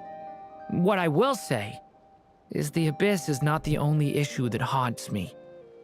Even before I became who I am today, the question dogged me constantly. Should I even exist at all? Of course. You would say that, Frankenstein's monster. My doubts remain unresolved. But when we fought Rarir, something became a little clearer to me. Sometimes it is the darkness within us that allows us to achieve the impossible. I certainly got the sense from your 39 attempts that you were trying to achieve the 39. impossible. It sounds like you've resolved to see the truth for yourself. Absolutely. In that sense, he and I are quite similar. Then I wish you every success. I look forward to the day of your transcension. That's nice of you, Flins. Well, if everyone's caught their breath, I suppose we should head back. Oh, and one last thing. I'd appreciate if you kept our discussion about history a secret. No, it did. Oh. Oh. Incredibly, our separate investigations led us all to the same conclusion. Hooray for consensus! What you mean, hooray for consensus? Yeah, but we barely learned anything, though. I totally thought this would be the mother lode. Talking with the ancients? I mean, come on! But nope. All we got was useless snippets of conversation. Yeah, Koma, I want you to know that when Varka was like, "Oh, it's like talking to," it's like a stage play. It's like talking to a bunch of actors, and you are able to talk to them, but you can't change the plot or what's going to happen. You can't influence them. And I was like, this game hates me. And yeah, because Varka was like, it's an interactive stage play where you can talk to the actors, but you can't influence the way they think or the plot. They hate me. Since this is time to tell everyone a secret and tell the others not to tell anyone. Yep. He's such a gossip. Yeah, Varka, read the streamer to That's fucked up. You can tell Varka gets on Kiko's nerves when they immediately go, "The fuck you mean, yay for consensus?" I'm endeared by Varka, I really am. I know that you might find that hard to believe, but it's just like, Varka reminds me of a Tumblr text post that's like, I think I've brought up this a lot of times, when a character is just like full of nonsense that they just like baffle me, but they're charismatic. so it's kind of like a confusing charisma. And it's this one Tumblr text post that's like, hold on, I gotta look it up. Yeah, it's this one Tumblr text post that goes like, if I were let me do my best Barker impression. If I were dating you, well, let's just say horses wouldn't be called horses anymore. Hey, what the fuck does this mean? I'm shaking. What does this mean? And that's just the vibe that Varka gives me. It's just like, what?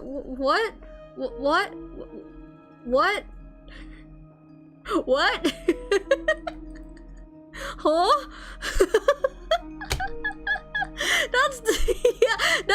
Do you see what I mean? That's the vibe that Varka gives me sometimes. It's like, why? What? Huh? He just baffles me. And all this stuff about moons and hyperopia. What a load of baloney. Seems like people back then had a few screws loose. Kitty. I understand your frustration. We found the same issue. Each phantom only showed a very brief moment in time. There isn't much value to be found in these miscellaneous fragments of a civilization's history. What if we take... No matter how glorious it may have been. What if we take pieces from each...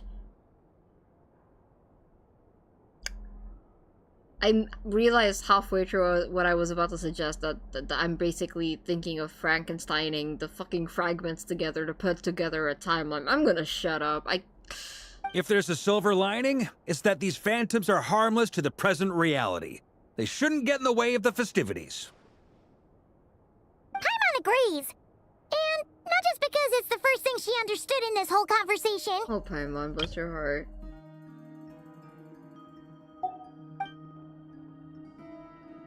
You look disappointed, Nefer.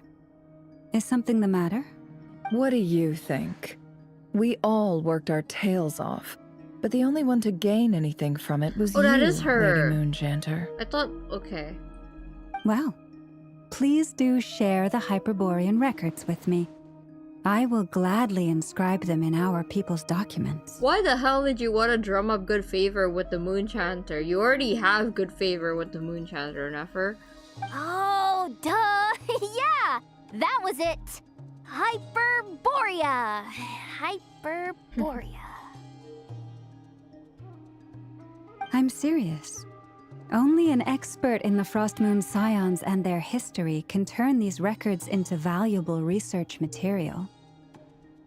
The alternative is to let them gather dust on the Curatorium's storage shelves until the pages turn yellow. Nefer, you're wise enough to know that cooperating and sharing the profits is the best course of action here. Well, that goes without saying. Sure, okay. Let's do that. I will if I have it unlocked, we'll see. Huh? But didn't you say we aren't supposed to give out intel for free? Sorry, shutting up. Yeah, but Llama's different. Now is not a good time to push Nefer's buttons. Anyway, back to Moon Prayer Night. I'm thinking that we should prepare something a little special, aside from the usual decorations and so on. We should invite the Animal Archon here, is what we should do. You mean a parting gift? Can't go wrong with food. Although, does food go bad on the moon? Perhaps a lantern would be a better choice. It might be dark up there. It could prove difficult to light a lantern on the moon. Magical stones might serve that purpose better. What about a clockwork mecha model from Fontaine? Fontaine! I've got a whole bunch at home. I use them for fighting practice in my free time. None of these sound like things she would be even remotely interested in. But we don't interact with her enough to know what she likes. Yeah. It would really save us the guesswork if someone could find out what she's into. God damn it, okay, fine. Wait, what the? Traveler? They're all looking at you. Okay, I got it. I'll find a chance to ask her. Great! Haha, problem solved. Now, I need to stop by Dory's. Gonna need her help sourcing a bunch of stuff for the I think Varka festival. can drive Dory insane. I think Dory would lose. Then let's leave it there They for had to now. argue. We all have our own business to attend to. Traveler, if you find out what Kutar likes, let us know right away. Gotcha.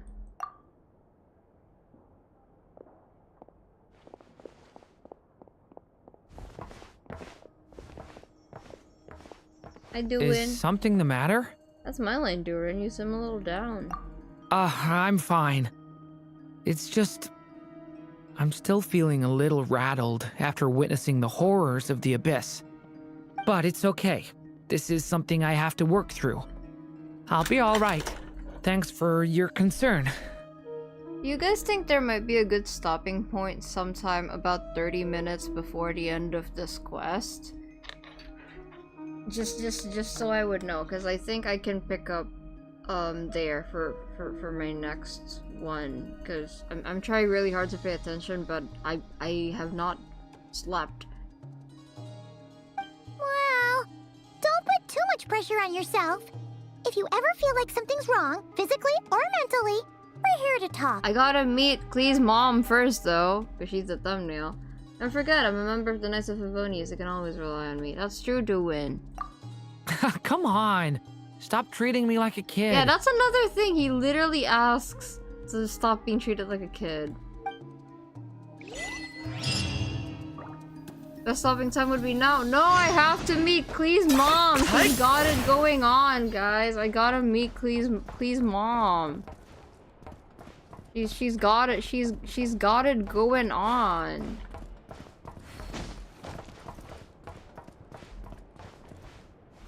I would be okay if, maybe if what happens from now on keeps me awake, I'll be fine. It's just that I don't know why I'm so eepy right now. Could you do me a solid and try to smooth things over with Boss Neff? Baby, I love you, but you dug your own grave, okay? Also, I like seeing your boss tease you, so, like, I'm not gonna help you there. Sorry, babe. Which is why we need a lantern guaranteed to work on the moon. Yes, I have a few ideas, but Oh god.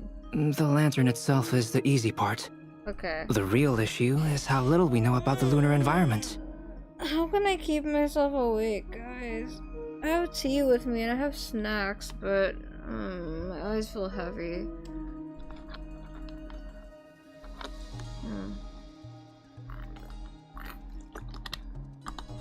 I think she was talking to the cat. No, she was talking to me because she loves me. Okay. Got it. Okay. Thank you. No. I'll keep going. I think I'm fine right now. I just don't know for the next, like... I don't know if I can keep going for an hour and a half. That's the thing. I can keep going for like 30 more. Wait. You two are serious about this? Oh my god, Durin. Like, okay, if I were here, I would just grab Durin by the arm and just, like, link arms and just, like, slowly bring him out of this conversation because, like, it's like, Durin, it's fine. Don't worry about it, Durin. Let's just say I'm intrigued by these Oh shiny my magical God. stones that Mr. Albedo has mentioned. Astra, I don't know if you would agree with me or not. Flint's has, like, the worst old geezer energy to me out of everyone, honest to God. Like, this is G. Like, the way Flint speaks right now, that's G. I can't with Flint. I love him. But I'm, like, especially around the others, especially around fucking Varka, I can't with Flint. What? You should get going. It's important that we ascertain what Kutar likes. I know what she likes. Okay, let's meet Bina. What do you want? Miss Lauma, would you accompany me into town? I think it'd be best if you saw the Frost Moon Scion's decorations for yourself. Very well. Let's go. He is. What is his problem? Well, honestly, again, I can keep going. I'm okay, and it would be better for me to keep going because then I won't have to think about this anymore, and it would be a lot off my chest. It's just that I'm worried about not being entertaining enough, I guess. if I'm half awake, I don't really have a lot to say. But if you guys still think it's kind of funny that I'm screaming half awake, then I don't really mind. I'm mostly just concerned about whether you guys are having fun or not. I don't want to just like click through the dialogue and stuff. I want to be able to add interesting shit. If me being eepy is funny enough, I'm okay with that. If me being eepy and occasionally being woken up by something ridiculous is funny enough, then I'm okay with that, you know? Yeah, okay, but Astra, your opinion doesn't count, Astra. You always think I'm funny. I don't know why, like for better or for worse.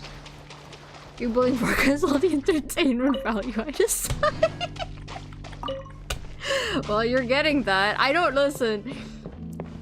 It doesn't matter, no matter how awake or not awake I am always in the mood to violate Varka unprompted.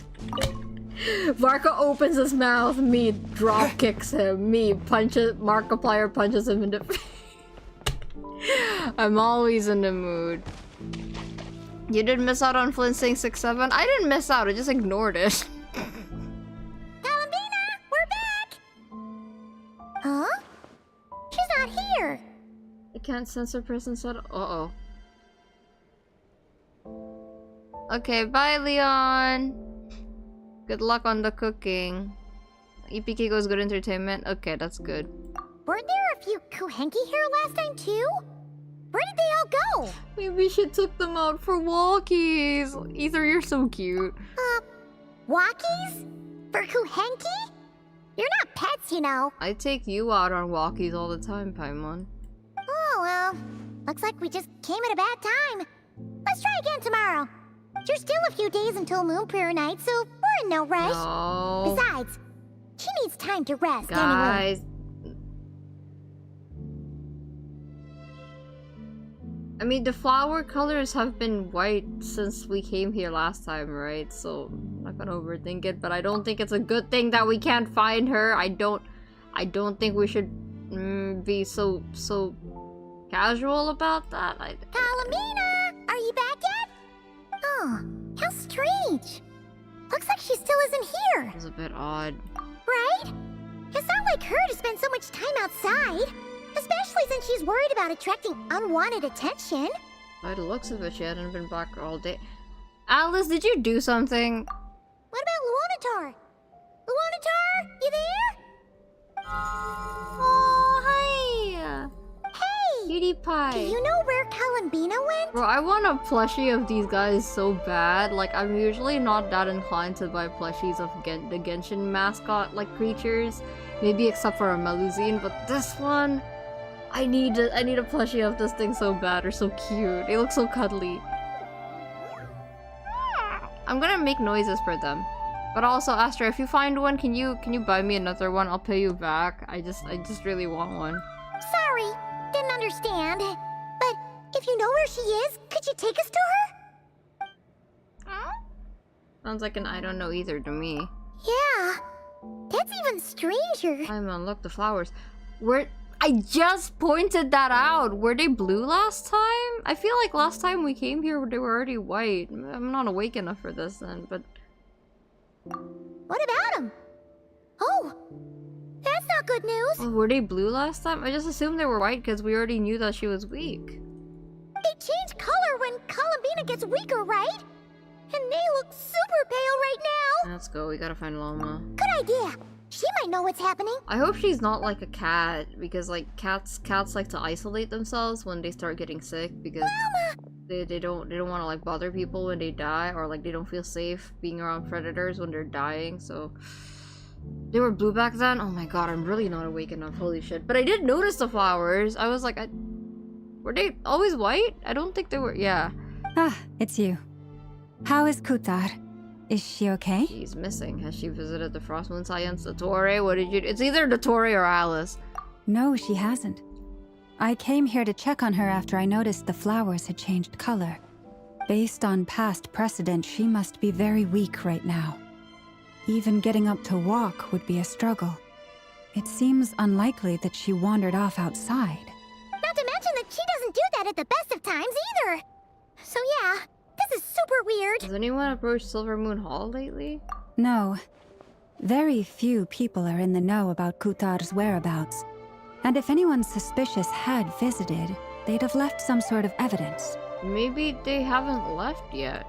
Come on, let's go to Nasha Town. If anyone has seen her, someone there will know about it. It's not Cry's information hub after all. Makes sense. Let's go.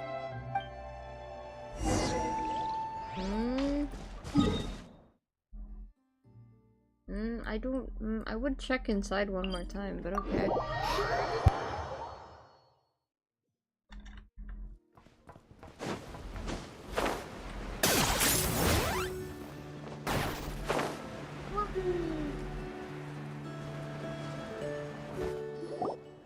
Oh, wait.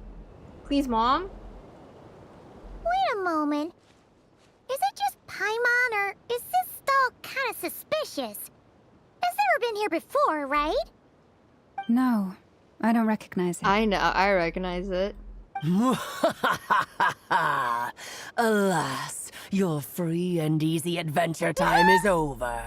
Now, prepare to face the final boss of Nod Cry. Wait, she's so good at that. What the hell? She's so good at that.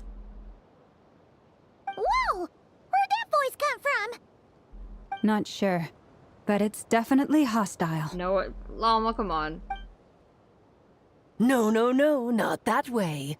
The final boss is right here. Bro, she would be a great DM. Holy shit, Cloran should invite her. I mean, honestly, I think she doesn't really even need to play D&D, given that she makes an area every year anyway, so. The sniffer mole? That's the final boss? Surely not. Also, That voice is a little familiar. Okay, the jig is up. I'll stop teasing you. Turn around. I'm right behind you. Mother! It seems I've managed to leave quite an indelible impression, even though you've never seen my face. Oh, nothing could make a great mage more pleased with herself. Oh my god, she fixed the camera! That's so cute! The mother of the most adorable Klee. You're so pretty. Oh my god. Bro, even her name is like all different and shiny. That's crazy. Bro, she's so pretty. Oh my god. Her eyes.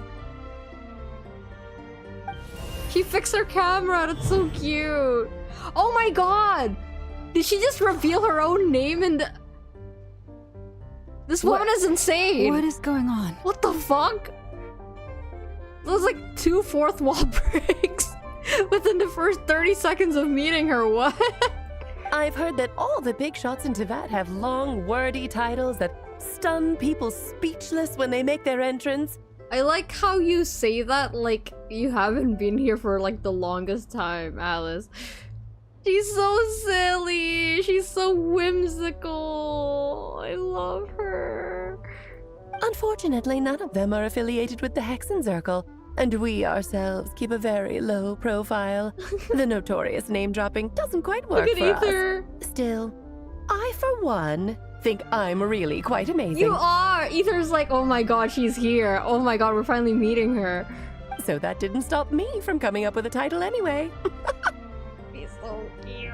Sorry, I'm doing this because I don't have the best angles for her and for the thumbnail. I had to make do with what I had. Alice!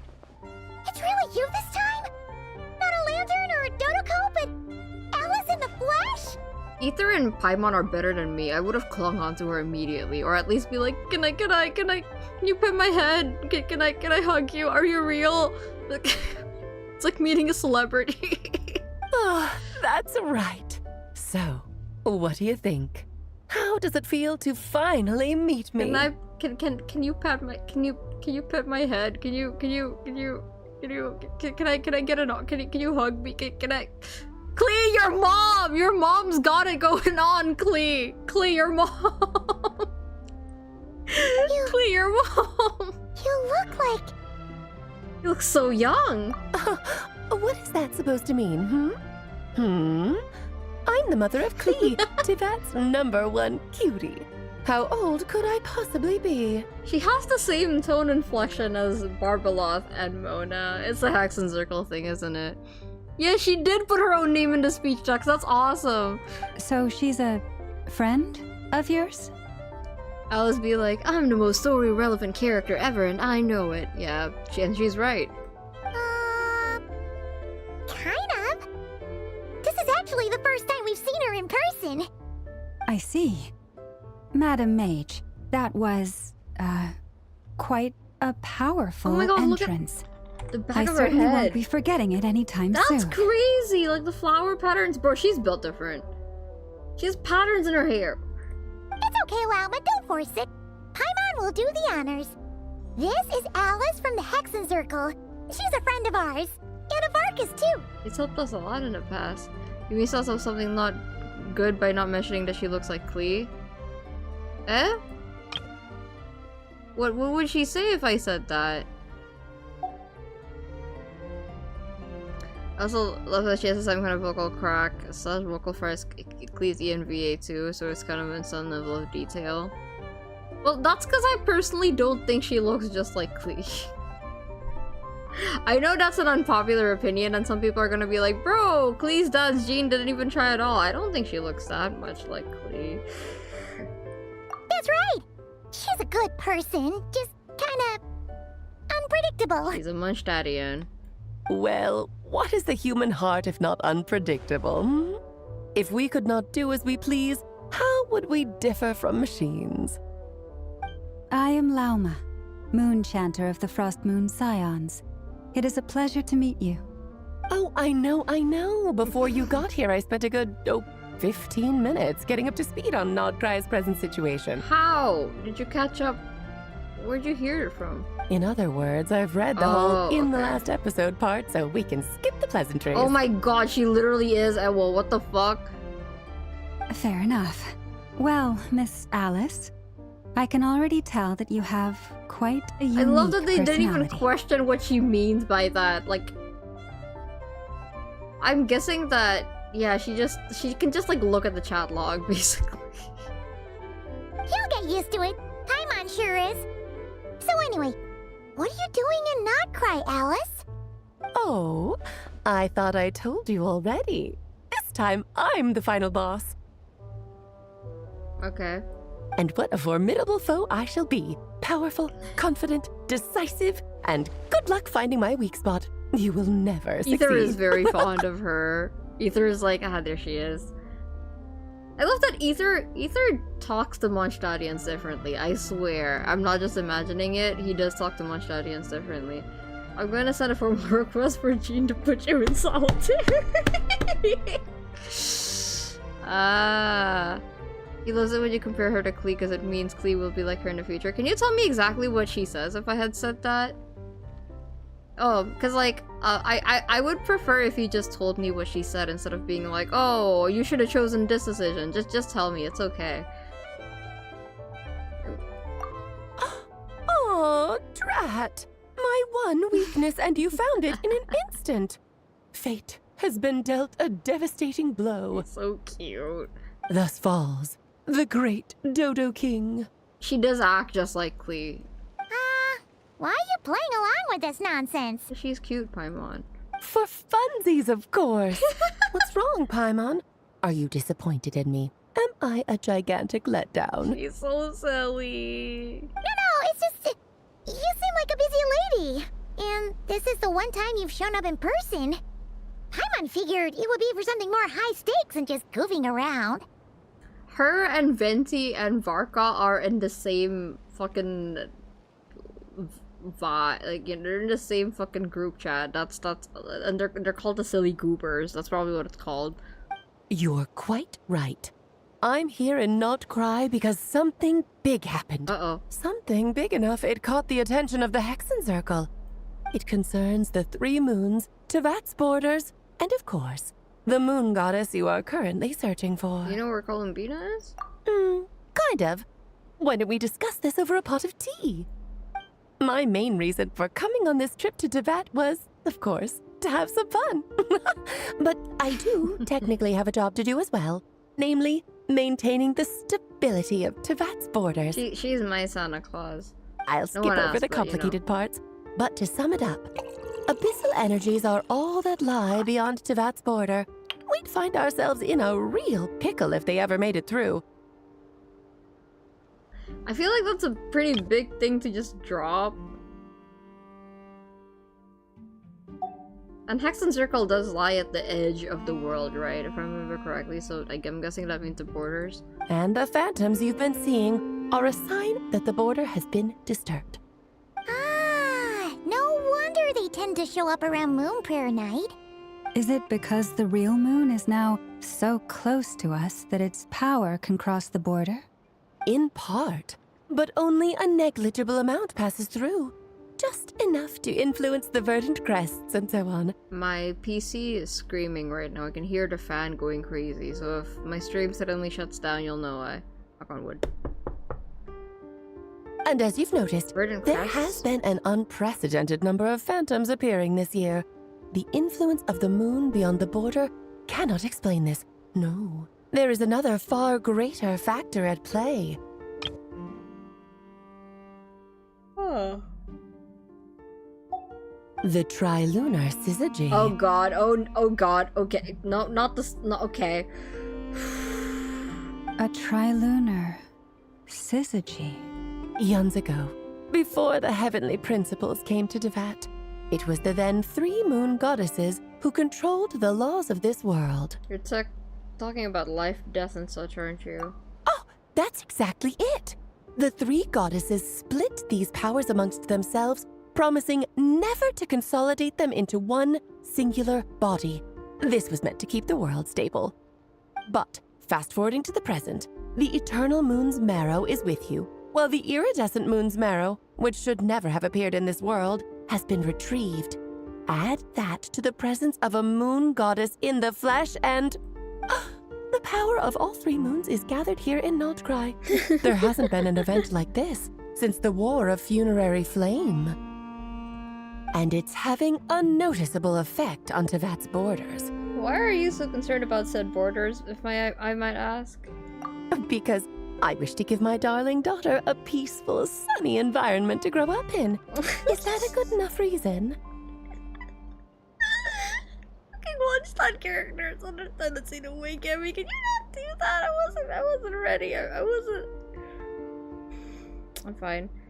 Yeah, you are a good mother, Alice. Yeah. Honestly, she's not the best mother, but you know, you're a good mom. Yeah. Kinda sounds like you're dodging the question, but it does make sense. That kinda reminds me of Al-Haytham a little bit, honestly. As in, like, I'm going to do the absolute most just to like keep my peace. Well, that's one reason anyway, and the most important one. The others are a little complicated to explain. For instance, cleaning up after dearest Miss R. Albedo could tell you more about that if you're curious, but right now, I have a more important question to ask you. Why are you collecting the moon marrows? Columbina wants to use their power to return home? True, Jonas. I see.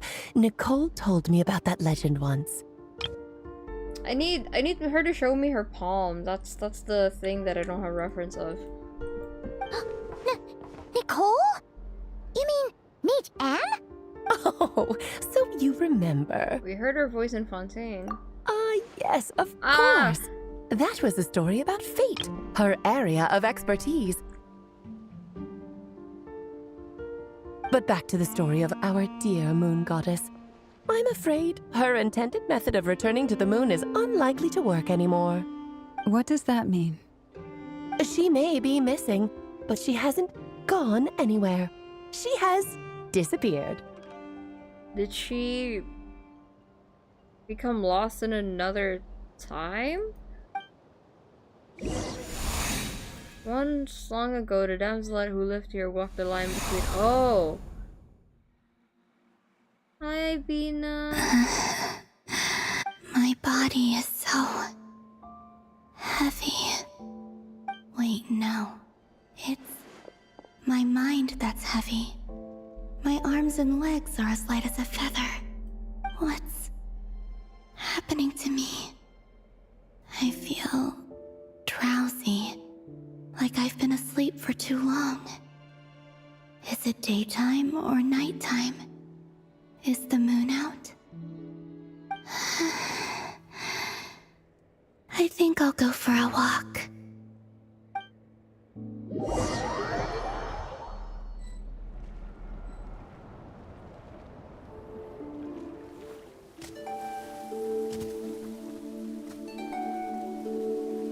Are you out for a walk too? Oh, cutscene. Huh?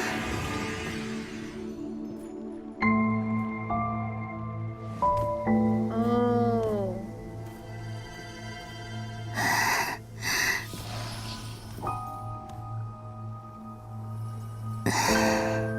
The day has come at last.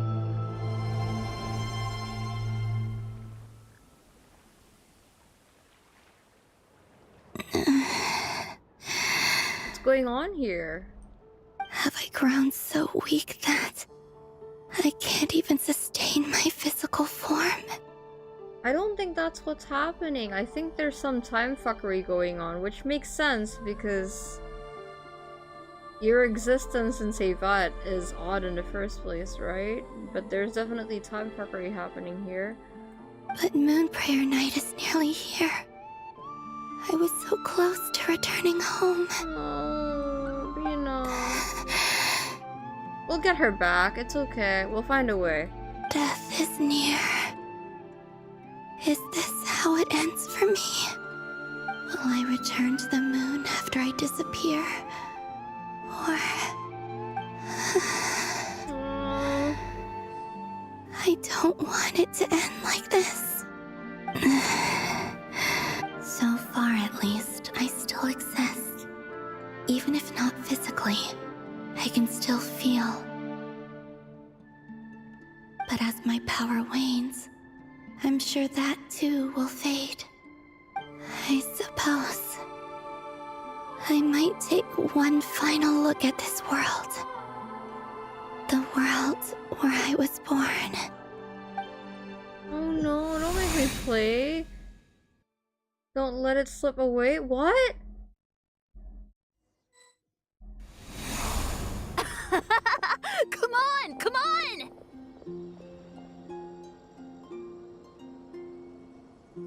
That's cute, Astro, but what does that mean? What's happening? Wait for me! The Frost Moon Enclave. How much it has changed since I was born. These decorations, they're so heavy.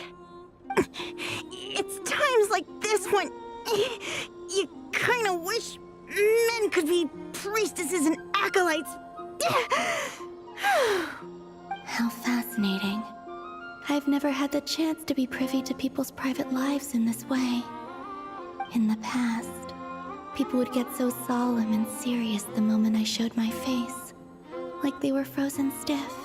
Karina, Lametti, it's time to eat. Coming!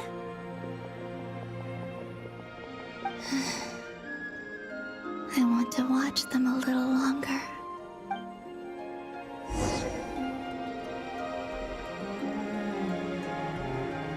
This isn't, oh, this is really cute. I love the way she walks, but also, this isn't her. Okay, you guys, okay, hold on. You guys can just tell me yes or no. I will still be able to do her, like, weekly stuff in the future, right? Because if I can't, then that's, like, so unfair, like, cause I wasn't even just, like, neglecting the game this time around. I was just, like, genuinely too busy to play, like, yes, right? Okay.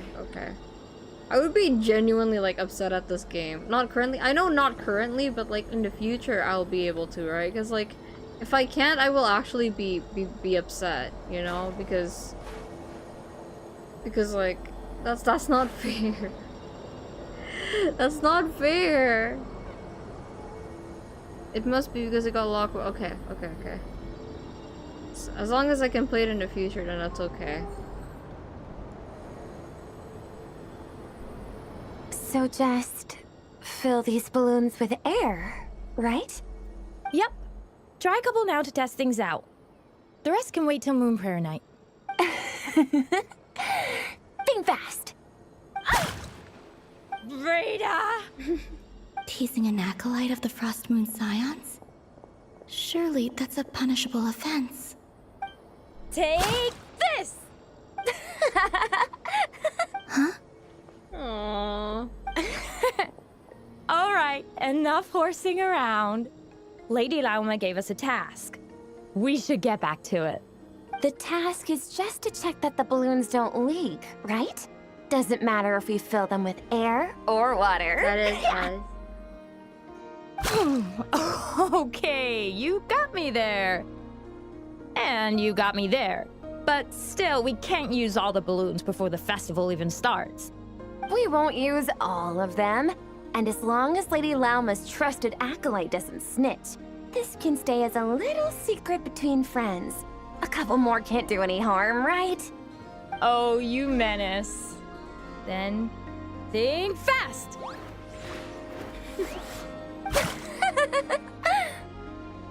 Is pumping a balloon full of water really so much fun? Aww. Hiko Poke, she's so cute. I love Bina.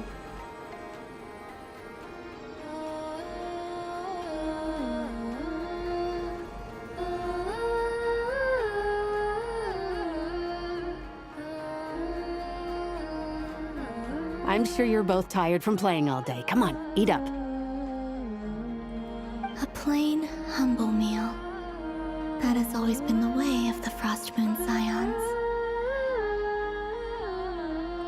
Huh? How come Lametti got a midsummer berry dessert? I always get Lockaberry. I don't mind sharing. You can have a bite of mine if I get to have a bite of yours. Hmm? They're sharing food? I've never shared food with anyone before. Even at the Harbinger tea parties, everyone just ate off their own plate. What the hell? No one shared food with her? And when I couldn't finish my food offerings from the Frost Moon Scions, they'd leave the leftovers out under the moonlight for the animals to claim. Hey! That was 2 bites! Oh, then you can have another bite of mine. Oh, you too. Oh, don't fret now. Here, have some of Granny's I would have too. more to say about this if I were awake, but... you know... So this is what it means to be family.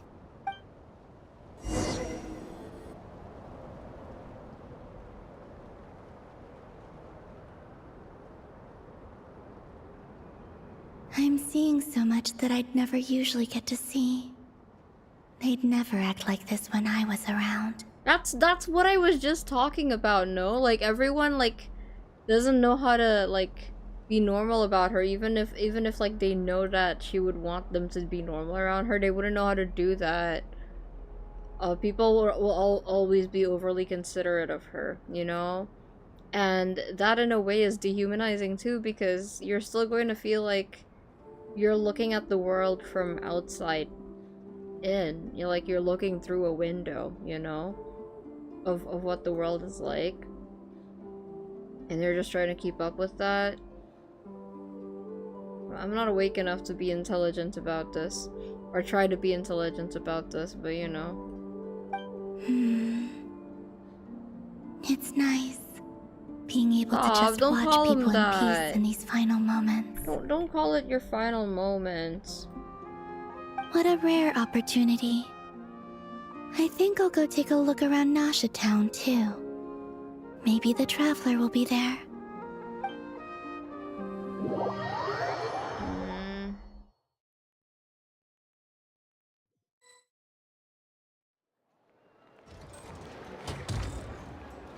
After the War of Funerary Flame, the Moon Goddesses were no longer recognized by Tevat.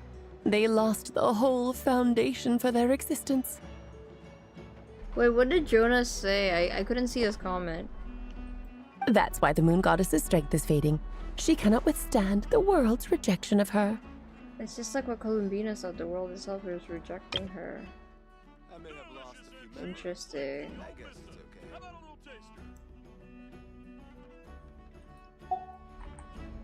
To be more pedantic about it, the moon goddesses did something to offend the heavenly principles, and that's why they were ousted. Something of a recurring theme in Teyvat's history. Theoretically, speaking so candidly should put me in their crosshairs too, but they can't tell me what to do. I'll say whatever I want. She's so cute. I love her. Anywho, the moon marrow energies were but a drop in the bucket for her, and that battle against the Ray Hair of Solnari only weakened her further. Fortunately, it happened close enough to Moon Prayer Night when the Kuvaki concentration here is high. That's the only reason she managed to survive this long. What do you mean, fortunately? You said she disappeared. We're too late. Ugh, what a headache. I thought this was all common knowledge. I guess I have some more explaining to do. Okay, buckle up. It's time for another lecture. Bro, she's literally Elwo. What is she, Elwo? Oh, I thought you guys read about this already. Now, I said earlier that the moon goddesses lost the foundation for their existence. The reason for that has to do with the natural order. Basically, the rationale for their existence in Teyvat was lost. The same logic applies to the present moon goddess too. Consider her existence so far. Her comrades in the Fatui called her Damselette. She's spinning around in the chair. And she was worshipped as Kutar by the Frost Moon Scions. But these connections have now been severed, whether by her hand or yours. So, the rationale that once sustained her existence is now gone. I see. This land holds nothing but promise for adventurers from all walks of life. We better get me some alpacas. That makes sense. That makes sense that when whatever tethers her to the world doesn't exist anymore, when she doesn't have a purpose, she starts to fade. That's really depressing. Wait, we did that to her? Oh, well, strictly speaking, yes. But let's not start pointing fingers, shall we? I'll only end up as the big bad villain, and that's not the kind of final boss I want to be. If you're making light of this, hopefully that means you have a plan. Of course I do. I'm only the greatest mage in the whole entire world. I love her. Now, if you wish to find your moon goddess, there are two problems we need to solve. Can I please see your palm, ma'am? Firstly, we'll need to strengthen the connection between her and Teyvat. At least enough to sustain her until Moon Prayer Night. Strengthen her connection. But does that mean I'll have to rally all the Frost Moon faithful behind this? I'm afraid a bygone faith and a former home won't be of any help to her now. Do you know her name? Her name? Oh, yes. Names are very important things. A name is a fundamental concept that anchors one's entire existence. You guys hear me taking screenshots, mind your own business. I asked her once, but she said that she didn't know. Then your first job is to find it. As a moon goddess, I'm sure she must have a name she identifies with. Neither Columbina nor Kutar is her true name, and she's never really accepted either of them.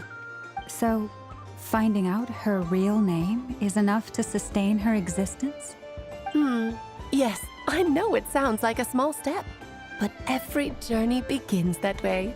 So for now, that's all we need to focus on. Of course, that's what the advice that mom would give me, is just give her a name.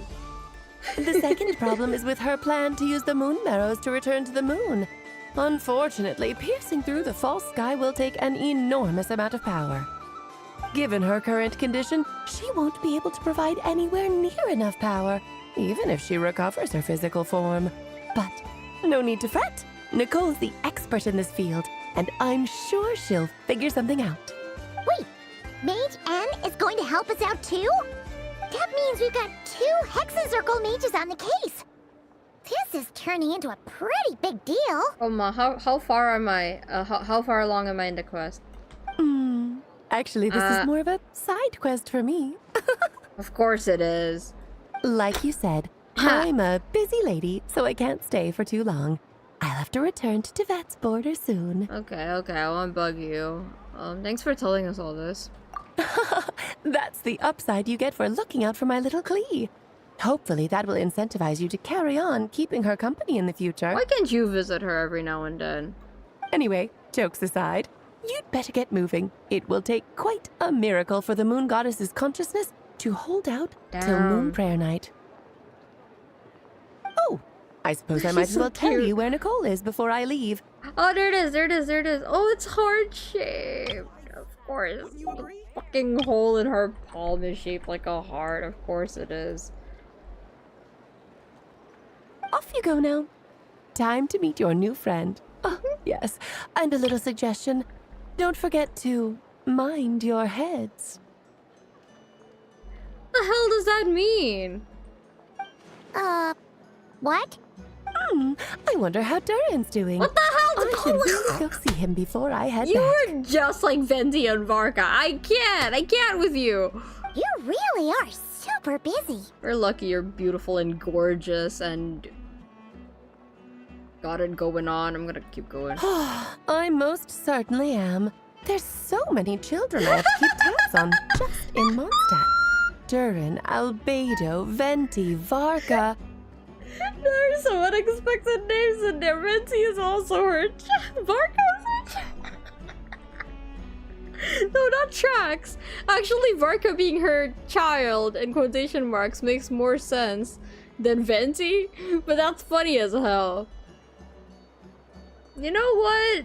In this case, it would be less like her leaving her kid to be like in a playground and then making other adults hang out with her, and more so like her basically being like, so these are your older siblings. You're gonna take care of you while mommy's away, okay? There's some unexpected names in there. Klee didn't make the list, I see it. huh? I see the heart-shaped hat. We didn't make. Well, that's her child.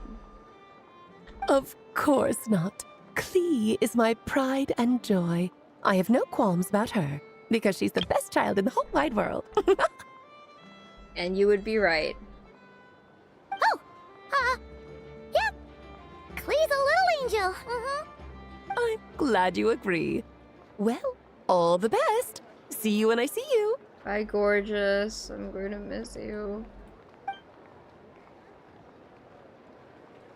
Alice, just one chance, please. She Alice, left in a hurry. just one chance, please. Alice, I know you're married. I don't care. I can your husband fight? I can take him. Like, in a fight. Genuinely. Like, please, just Klee, look away. There are people complaining how she didn't mention Klee's dad at all. The thing about Klee's dad is, if she had mentioned him, people were going... There's a certain subset of the fandom that's gonna complain. And if she didn't mention him, then there's also gonna be a subset of the fandom that's gonna complain. Alice is a woman of many secrets. She will mention it when it's lore relevant to. That is just how it is with her. Did I say Klee or Alice? Alice is a woman of many secrets. She will mention him when it's lore relevant to. Otherwise, if there's no reason for him for her to bring him up, why the hell would she do that?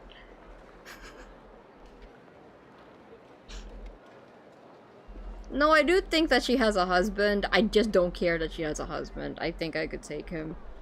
And I also don't want to say that she's married to Wet Magic and Whimsy, because that appeals to the subset of fans that are weird about her. Yeah, she didn't pack up her stall. Should we handle it for her? I doubt it's necessary. Major her abilities doesn't need our help. No, we should find every excuse in the book to talk to her a little longer, actually.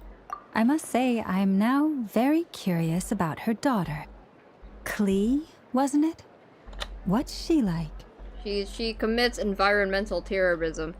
That's a long story. Come on, we'll fill you in as we go. Love her. I think she was my favorite out of the baby models in like the first half of the game? Question mark? Pyromaniac. But between like Klee and Diona and Chi-Chi, Klee was my favorite. Aww. What a lively place. I've never experienced Nasha Town like this before. Hey, you old geezer! Your hammer's rusted through! Who are you calling old geezer? Are they quarreling? I'm looking right at him! You've really gone downhill since giving your daughter free reign in the workshop. Can you even swing a hammer anymore? It shouldn't take you days just to fix a single chair! You might as well use that hammer to massage my back for all the good it's doing. I was closing my eyes there. I close my eyes sometimes when I play to not hurt my eyes because I'm getting like photosensitive nausea, and I genuinely thought for a second that he was like, you might as well use that hammer to massage my butt. Don't run your mouth, or you'll get a back massage that'll put you in bed for the rest of your life. Look, the materials haven't arrived yet, all right? You know how busy it gets in the days before Moon Prayer Night. I'll bet you send all the materials to your little princess. Blood's always thicker than water, huh? All right, you've made your point, Uncle Koski. As soon as the materials arrive, fixing your chair will be the #1 priority. And Dad, if you've got time to chat, why don't you lend me a hand? Girl, you're not related to a blue-haired man, right? By any chance? See? Lolka knows what the score is. I guess they're friends. But the way they spoke to each other was so ugly. Yeah, that's their love language, Bina. Then again, it wouldn't be the first time I've seen something like this. As in Sandrone? Columbia!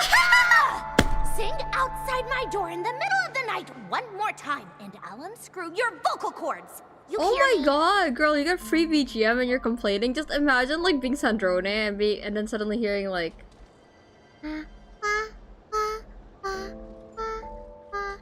you know. Oh, Sandrone. Aww. So that was her way of trying to be friends with me. Oh no. Stop. What a pity. I won't get the chance to say any ugly things in reply. Don't worry, I know you probably don't think you gave her any ugly words, but I can assure you that you did. And she probably hated it, and it's beautiful. And also a complaint, I need peace. I feel like that would give me peace, you know?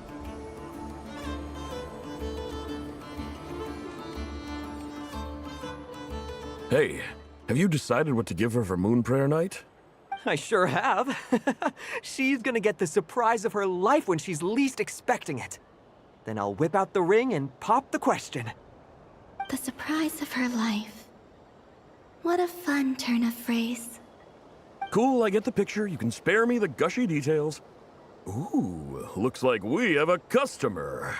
Hello there, ma'am. Would you like some Moon Prayer Night candy? Huh? Is he talking to me? Can he see me? Here you go. Oh. Aww. Come back anytime.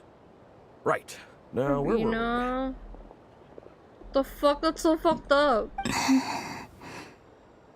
I don't know why, but I still held out hope. Give her candy! What the hell? The most important thing right now is to find that mage. This name thing seems super important too, but where do we even start looking? I'd better go pay the Fatui a visit. Oh no.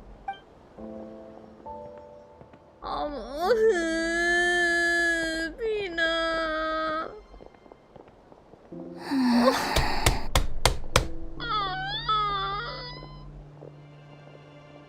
Okay, I see why this would hurt Astro's feelings now. God damn it.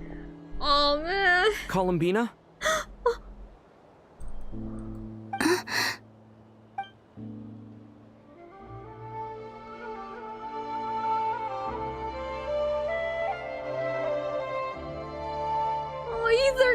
please.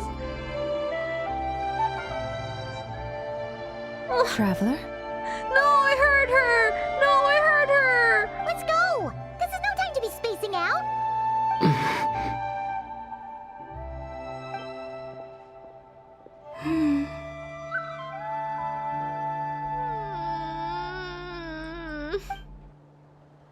Oh, she's following us! Thank God, okay.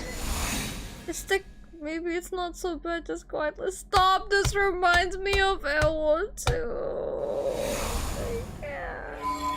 No, there's just something about it, okay? Feeling like the world is passing you by and feeling like a ghost compared to everyone else around you. It's so isolating. It's so, even when you become a part of the world, you don't really feel like you're there. The feeling of, like, the feeling that you're kind of a ghost compared to everyone else never really goes away. Hoyo! I'm gonna get you, Hoyo. I mean, it makes sense that Traveler kind of has, like, a good sense of, like, different, like, dimensions and stuff, you know?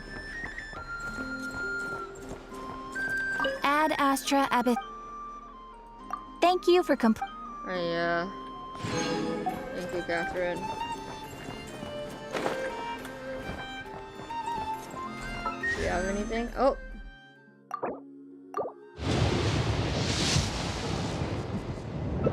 That's 35. 35, so we're like halfway to pity, right? I don't... It makes sense because of the Natlan interlude already. Wait, we're talking to Nicole? We're talking to Nicole? Hello?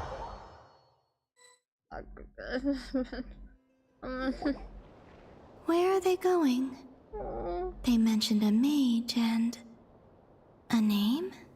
So, Mr. Varka, are you acquainted with this Nicole? Or should I call her Mage N? Not really. We've never met, though she has come up in conversation. From what I've gathered, Alice kinda took Nicole under her wing. Taught her how to speak in a more ladylike fashion, that kind of thing. Hmm? Ah. Huh. Hard to imagine Alice as an etiquette coach. Yeah. Alice is a larger-than-life personality, I'll give you that. But then again, that's why she's able to draw such an eclectic mix of people into her inner circle. Pot, kettle, something something. The Mondstadt gene. If I remember correctly, being an interesting person is actually one of her main entry requirements. So, if you ever wanted to join the Hexen Circle, I'm sure you'd both be eligible to apply. She's like, if you're queer, you can be my bestie. Hey! Don't go around making promises on Alice's Yeah, behalf. why do you keep speaking for people, Varka? Fucking Varka. I wouldn't dare. I'm just trying to paint a picture of the Hexen Circle for you. Okay, sure.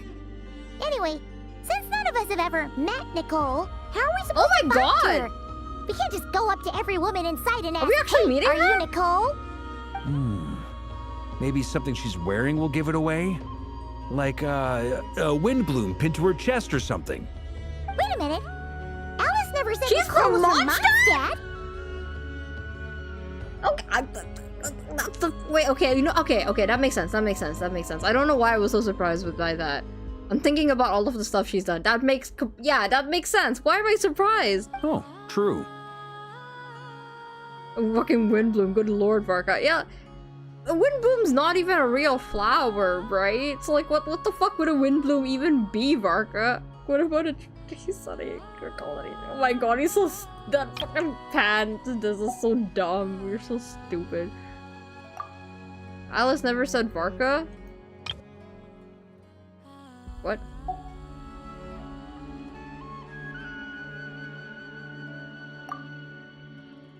That would be... this young lady, then? Holy shit, she's just there. Well, Koma, I'm guessing that you said... When you said that there would be... Wait. I'm guessing that she's very... Astra, I hope you remember that your reaction to a character says a lot about them, because I remember you not liking her design. when you first met her, and now you adore her a lot. So anyway, let me think. So, Koma, when you said that there's gonna be a character that you're going to meet that you're probably gonna know who to draw for the next thumbnail anyway, were you talking about her?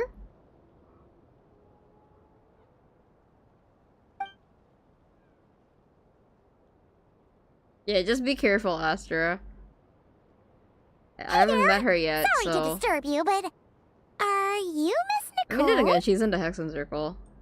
Varka, Knight of Boreas of the Knights of Favonius. Alice might have mentioned me before. She has elf ears, so maybe last time she was in Mondstadt, Varka wasn't in charge yet. That's why Varka hasn't met her. Ah, okay, noted. Mm-mm. Mm-mm? Ah, have we got the wrong person? Sorry. Well, this is awkward.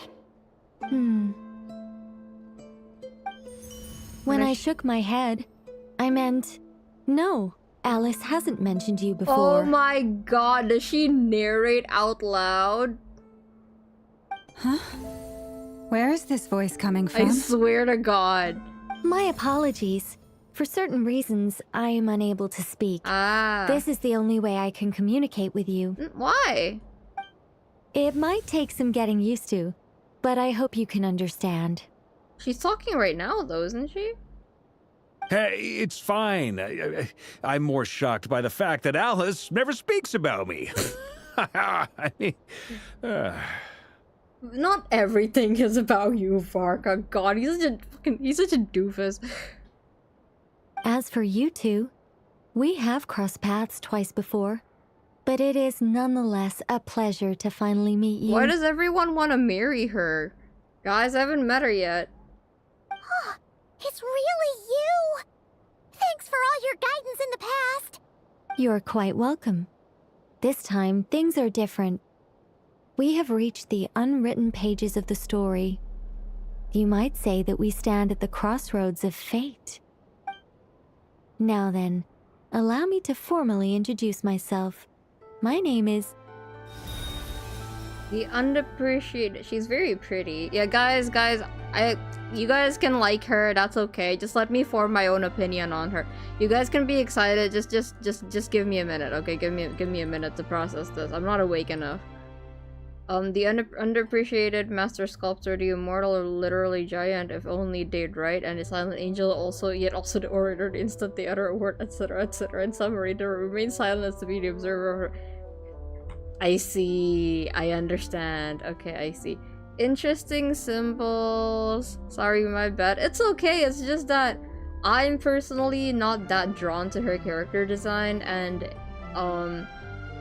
with characters like that, I need to meet them to form my own opinion, and I don't want a repeat of the Fossilors incident. So just give me a minute, okay? I'm sorry. Just give me a minute. No, stop! Alice! I can't believe it! Yeah, that tracks. Alice! I had a whole speech prepared. I'd agonized over every single word. She always picks the worst moments to ruin other people's plans. She's such a troll. I'm so sorry about that.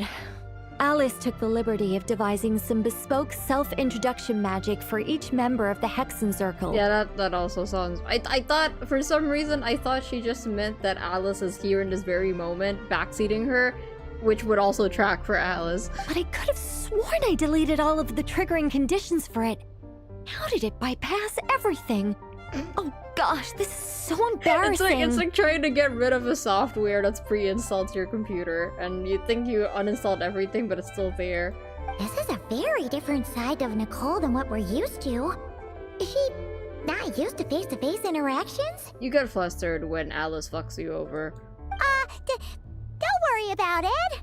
We've seen that introduction magic once already, so it wasn't too much of a shock. Also, Paimon, I think she's the type of person who has to like mentally prepare what she's going to say at every interaction, and then when it goes outside of her plan, she doesn't know what to do, and she's not good at improvising. I think that she might be like that, Paimon. Please go on, Miss Nicole. She's We'd funny. love to hear what you have to say, or, well, communicate. Huh? Are they talking to this lady? But... Will you all promise to forget that horrendously embarrassing introduction? Sorry? Embarrassing? When? See, this might read as Varka like being like socially like like unaware, but like he's playing along here. He's just being like, huh? What? I didn't hear anything. That's crazy. Did anyone here hear anything? I didn't hear anything. Among the words that hopped out just now, I saw angel. I did see that. Yes. My name is Nicole, and I am one of a very few Oh angels my who have God. retained both their preferred form and their power. You are literally an wait, that makes sense. Hi, Ma. I see the symbol on your chest, Paimon. You Sealy? Question mark. Sealies are angels. Paimon. The Traveler and Paimon should be no strangers to this concept. Right. There is another of our kind in Natlan. They call her the Lord of the Night. Alright! Paimon remembers her! But we've never met her in person. Yes. Well, I have retained more of my power than Bina! she. It's because I don't have a long-term duty to fulfill. To be more specific, no. We'll be here all day if I get into the specifics. Moving on. If I'm not mistaken, you are here because you wish to learn how one might reach the moon beyond the sky. I see. I understand her color scheme a little bit more now, but coming from a place of a person who likes blue and purple and periwinkle together, purple periwinkle and yellow together, I kind of wish the yellow gold parts of her outfit was a bit more pink leaning, but I digress. This is just personal taste. That's right. Is that something you can give us any guidance on? Yes, I do know a way. It began with the Hyperboreans, who lived after the War of Funerary Flame. Blank looks. Maybe I should start with the background of the war. No, we're gonna be here all day. Yeah, I'm really picky with characters whose design is primarily white. I don't like Genshin's tendency to make cuts of clothing or pieces of clothing overly complex for no reason. And that is kind of the vibe that I'm getting from her outfit. That's why I'm like not really a fan. I liked her vibe, or the idea of her vibe, the essence of what she should be, but don't really know how I feel about the execution. But I do think she's pretty, and I do think that she's funny. I do think she looks nice in this specific like environment where they're like introducing her. She looks good with the background here. When I'm nitpicking, it's literally just from an artist's perspective. She's not really... I don't like her design the way that Astra doesn't like Alice's concept of a hat. Or maybe not. It shouldn't be an issue. I'll fill in the gaps for you when we have more time. Anyway, after that war ended, the three moons retreated to beyond the false sky. Right, I know that part. The Hyperboreans were humans I once aided. They accepted the civilization and creations bestowed upon them by the angels. But despite accepting many blessings of the angels, many among them still held on to their faith in the moons. They were reluctant to accept the new order, even after the War of Funerary Flame. They sought to contact the moon goddesses beyond the sky and receive their guidance. But all three had passed away by that point. This mage has a unique method of communicating. Is she talking about the moons? Yes, but they did not know. And so, still they prayed for the moon goddess's mercy. After building titanic structures that consumed vast amounts of Kuvaki, at last they glimpsed the moons and heard their voices. But of course, they were gravely disappointed. For it was then that they realized the three moon goddesses were dead. Oh, That's such a sad story. It is. Humanity was in a very sorry state at that time. The angels who had once aided them were gone, and the war of funerary flames had left them homeless and destitute. Just a second, I gotta ask. How relevant is all this history to the task at hand? Varka, shut up! Shush, shush. Let me keep. Shush. Well, I mean, it's... Okay, it seems we've drifted into irrelevant narrative No, let her waters. keep talking, Varka. It's fine. Let her keep talking. It's been a I wanna while since know. I've had the chance to speak inside someone's head. As soon as I got started, I lost control and the words just flowed out like a waterfall. Varka can... Not Varka the dialogue skipper. But also she Loki like me. What I'm trying to say is... Right, yes, that's it. The relevant part is the ritual created by the Hyperboreans. The fact that they bypassed the false sky and saw the true moons implies that they successfully built a connection between Tivat and the outside world. Which means, with enough Kuvaki and a sufficiently stable connection, it should be feasible to send one person over the border. Okay, so they built some kind of portal? Oh, yes. A portal. Yes. She's so absent-minded. What's going on? Is something wrong? You sound disappointed. I just didn't expect you to summarize it so well. It turns out I could have said all that in one word, if only I'd managed to think of it. Oh my gosh, she has the tism. Just, yeah, okay, yeah, I vibe with her. I do that a lot, actually. Like, if you know anything about me, actually, if you've watched even like 2 of my streams, you know that I have a habit of over elaborating on something that could literally just be explained in one sentence, and I just keep going, and then the tangent has gone on for 15 minutes long. I'm doing it right now. I feel for her. It's okay, you're doing great, Nicole. No, please, it's fine. This is invaluable knowledge. I'll be sure to record and preserve everything in writing. You know, it's just like what I just said, right, chat? It's a gift to be able to get carried away, and it's a gift to just be able to like indulge in that, I guess. Sorry, Coleman just sent me something. Alice's magic is so hilarious. The way they all look up at the bar too. Oh. Yeah, her fourth wall breaking thing is really funny. I love Alice. Oh, really? Well, in that case, I suppose I could backtrack and add some more detail. I did gloss over a few things so far. At least your tangents don't take 2 hours when you were 2 minutes into the quest. That has definitely happened before, but I have chronic pain now, so I can't afford that. Whoa, time out. Let's summarize what we've got first. The Hyperboreans were the last ones to use this method, right? So we somehow need to find whatever structure they built and make sure there's enough Kuvaki to power it up. Everyone here is so dainty and beautiful. We have Ether, and Paimon's also kind of like, you know, like tiny, and then we have Llama, and we have Columbina, and then we have Nicole, and then this motherfucker just like headbutting everything. He's so out of place here. Luckily, we have the moon marrow of both the eternal and iridescent moons, so we're all good for Kuvaki. Which means the key issue we need to focus on is finding the place.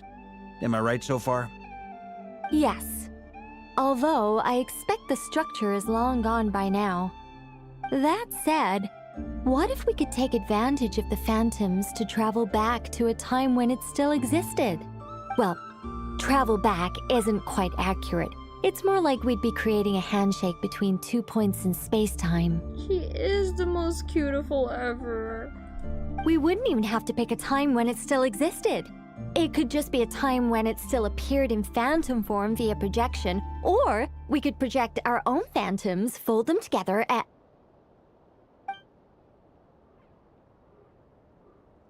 You look lost. Was that too hard to follow? Yeah, things got a little No, I was following it. technical there. Paimon's brain is reaching capacity. All right. Let me think about how to put this more simply. Okay, got it. Over the next few days, I'll search for phantoms that we can use. Once I find one that meets the criteria, I'll let you know and we'll regroup. No, because I learned like pretty recently that to be able to say something and like in a simple way and be succinct, to be able to simplify something in a tasteful way is a skill that I feel like people don't appreciate. I get too wordy. I get too wordy. To be able to convey the same kind of emotion with less words is not an easy thing to do.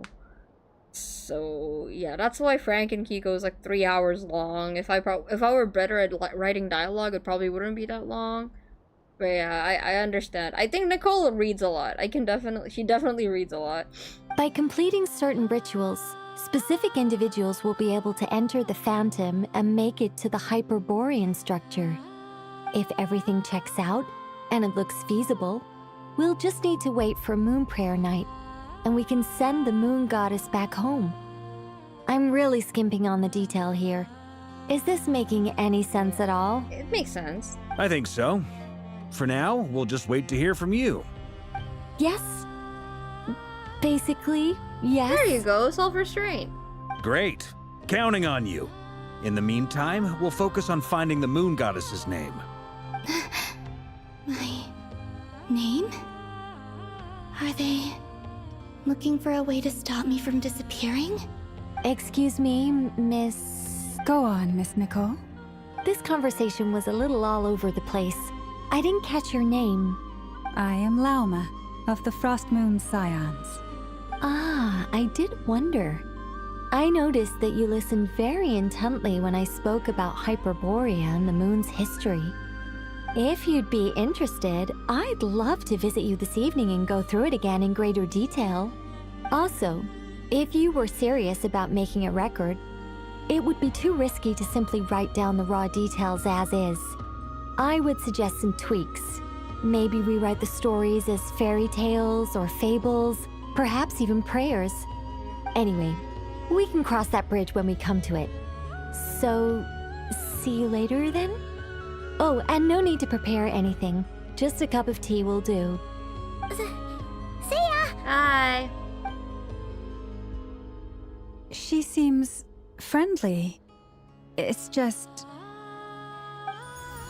It's so nice to find someone who's actually willing to listen. I've been dying for a chance to finally go through all this systematically from start to finish. Any longer and I'd probably start forgetting it. Oh my god. Now Paimon gets why Alice told us to mind our heads. Yeah, I forget what I'm talking about too mid-talking sometimes. What did I tell you? A lot of quirky people in Alice's orbit. Now then, the next order of business is, where do we start looking for the Moon Goddess's name? /J/LH. Maybe the rest of what Nicole has to say might give us some clues. Once I've heard her out, I'll summarize the salient points and share them with you all. I'm also inclined to review our other documents. Yes, our faith was first established by our Hyperborean ancestors, but many of the more factually accurate records are from after Kutar's birth. I have a hunch that Fatui might know something too. Sounds like we're gonna follow Calabina's journey through Duvat, huh? Genuinely, why the fuck would people do that? What? Astra... Varka's just here for a good time. What? Why is that? That's so weird. Where'd that come from?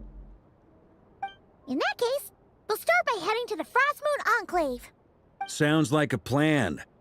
Take this with you. I'll see about getting in touch with the Fatui. Don't fucking jinx it. It'll probably just be our like... Thank you, Mr. Varka. Alright, Varka, shut the fuck up. Don't mention it. Honestly, I'm more comfortable dealing with the Fatui than prying into the details of a young lady's childhood. Oh yeah, I bet. Catch you later. I should follow them, just in case there's some way that I can help. Okay, would it be okay if I stopped here I'm kind of overstimulated right now. I didn't think I would be meeting 2 members of the Hexen Circle in one episode. So, and we're gonna talk to the Fatui next. I'm overstimulated. Yes, that's fine. Are you sure? How many more minutes is left of like this quest? I'm gonna try to go far away so I don't accidentally activate something. Wait. How many? Yeah, we can continue this tomorrow. We can like continue this tomorrow and then like jump straight into Act 6 as well. Like I would guess like 30 to 40 minutes left of this probably, if I'm not wrong. Like 15, but it's a loaded 15 and it blends immediately to the next one. That's less than I thought. Yeah, I'm overstimulated, and I can tell that something's about to happen, you know?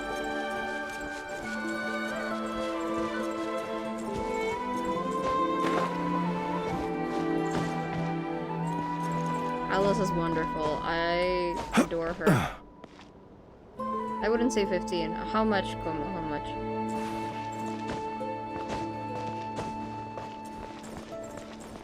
More like 30? Okay. Yeah, I'm okay with that. That's pretty much what I estimated, right? This is what Astra, I love you, but I don't trust your time estimation because you and I are both time blind, and you are more time blind than me, and I'm already pretty time blind. Depends how you play it. I see. Okay.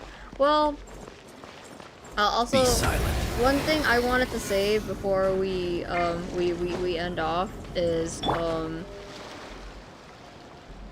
don't remember what I was gonna say. No. I haven't been finishing my Notcry thumbnails. I think what I'm gonna do is when I finish the main story of Notcry, I'm gonna do like a bunch of streams where I just like finish my Notcry art. And yeah, I'm going to just finish them all in one go probably. That's most likely the best option for me. And then for future streams, maybe I'm just going to use chibis for the thumbnails, and then for the final, when I finish, for example, when I finish Naya, I'm going to make like a big character action, Marvel style action poster where I draw everyone in my favorite moments from the quest, and then I change my thumbnail. So that's kind of, I think that would be fun to try to do, I guess. So yeah. So yeah, that's what we're going to do. I think that would be best because with Genshin, I think it's better if especially I'm mad about the fact that I'm kind of being punished right now for not playing the Columbina like weekly things. Like that this time it wasn't even me just slacking off. I genuinely just don't have the time, you know? So you won't overdo it, right? No. Como, hear me out. It's gonna be like this, like I'm good if I'm just using chibis for the thumbnails. It'll make, like, this is for Snezhnaya, this is for the next nation, not for this one. I won't have to draw a whole thumbnail. I can just use like the little derpy chibis as the thumbnail, and then at the end I'm gonna do a big piece with all the characters, and then I'm gonna like zoom in for each of the thumbnails for the acts, you know? I don't want to have to do that, but it is a lot to have to make a new piece for every thumbnail, mostly for Genshin because my Genshin art hasn't been doing all that well anyway, and because of that it's been making it a little, I guess, you know, the amount of time I end up spending on a Genshin piece is not really worth it, I guess. It's not that I don't want to draw it, it's just that my time and my hand health is very valuable to me right now because I have a lot of work to do, and if I have time to be working on it, I would rather be like working on my other commissions and stuff because I have to save up. It's just the time thing, unfortunately. If it were up to me, I would just do it as I normally do, but I literally can't afford to anymore. So yeah, when the Archon series ends, yeah. Kiko's usually efficient, but when they want to go all the way, yeah, it's just, yeah, it's again, it's literally just because I can't afford to anymore. Like it's been taking a toll on me to draw like the thumbnails, like physically. My arm has been feeling it, so this is definitely for the best. And yeah, okay. Thank you for understanding. Also, I have been, actually, I think, like, because I had to do, like, an action poster style thing for my AFK Journey contest, right? It was my first time trying something like that, and not only is that super good for my portfolio, it was also super fun to work on, actually. I was surprised. I didn't think that I would enjoy making a poster like that, because the composition is very much something that's out of my comfort zone, but it was super fun, and I'm pretty proud of the results. Everything looked good together. I was like, yo! I didn't think that it was something that I had the skill set to do, I guess. So I want to try doing that with Genshin, you know? Yeah, well, we'll see how it goes. We'll see how it goes with Nishnaya. But yeah, anyway, thank you for coming. I'm going to pick this back up tomorrow. Hopefully at a better time. Yeah, definitely. I'm gonna try to go for 8 p.m. for me, which is 7 a.m. for Astra. No, 7, yeah. Would that be okay, Astra? Would that be too early for you? I want to be locked in next time. I don't want to be too sleepy. And I've been sleeping earlier, so, yeah. Thank you, thank you. Thank you. Yeah, tomorrow. Tomorrow? Tomorrow? I want to get the Archon quest done so I can do the Durin quests.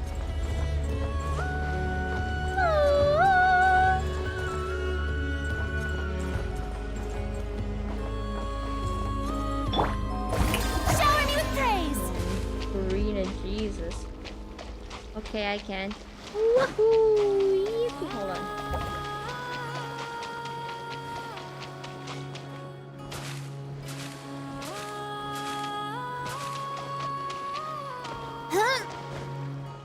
Yep.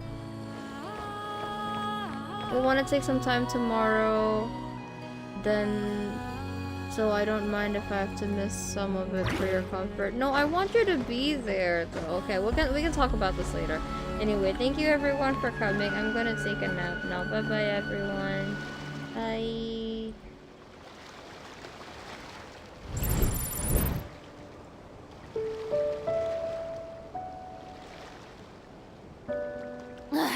Boring!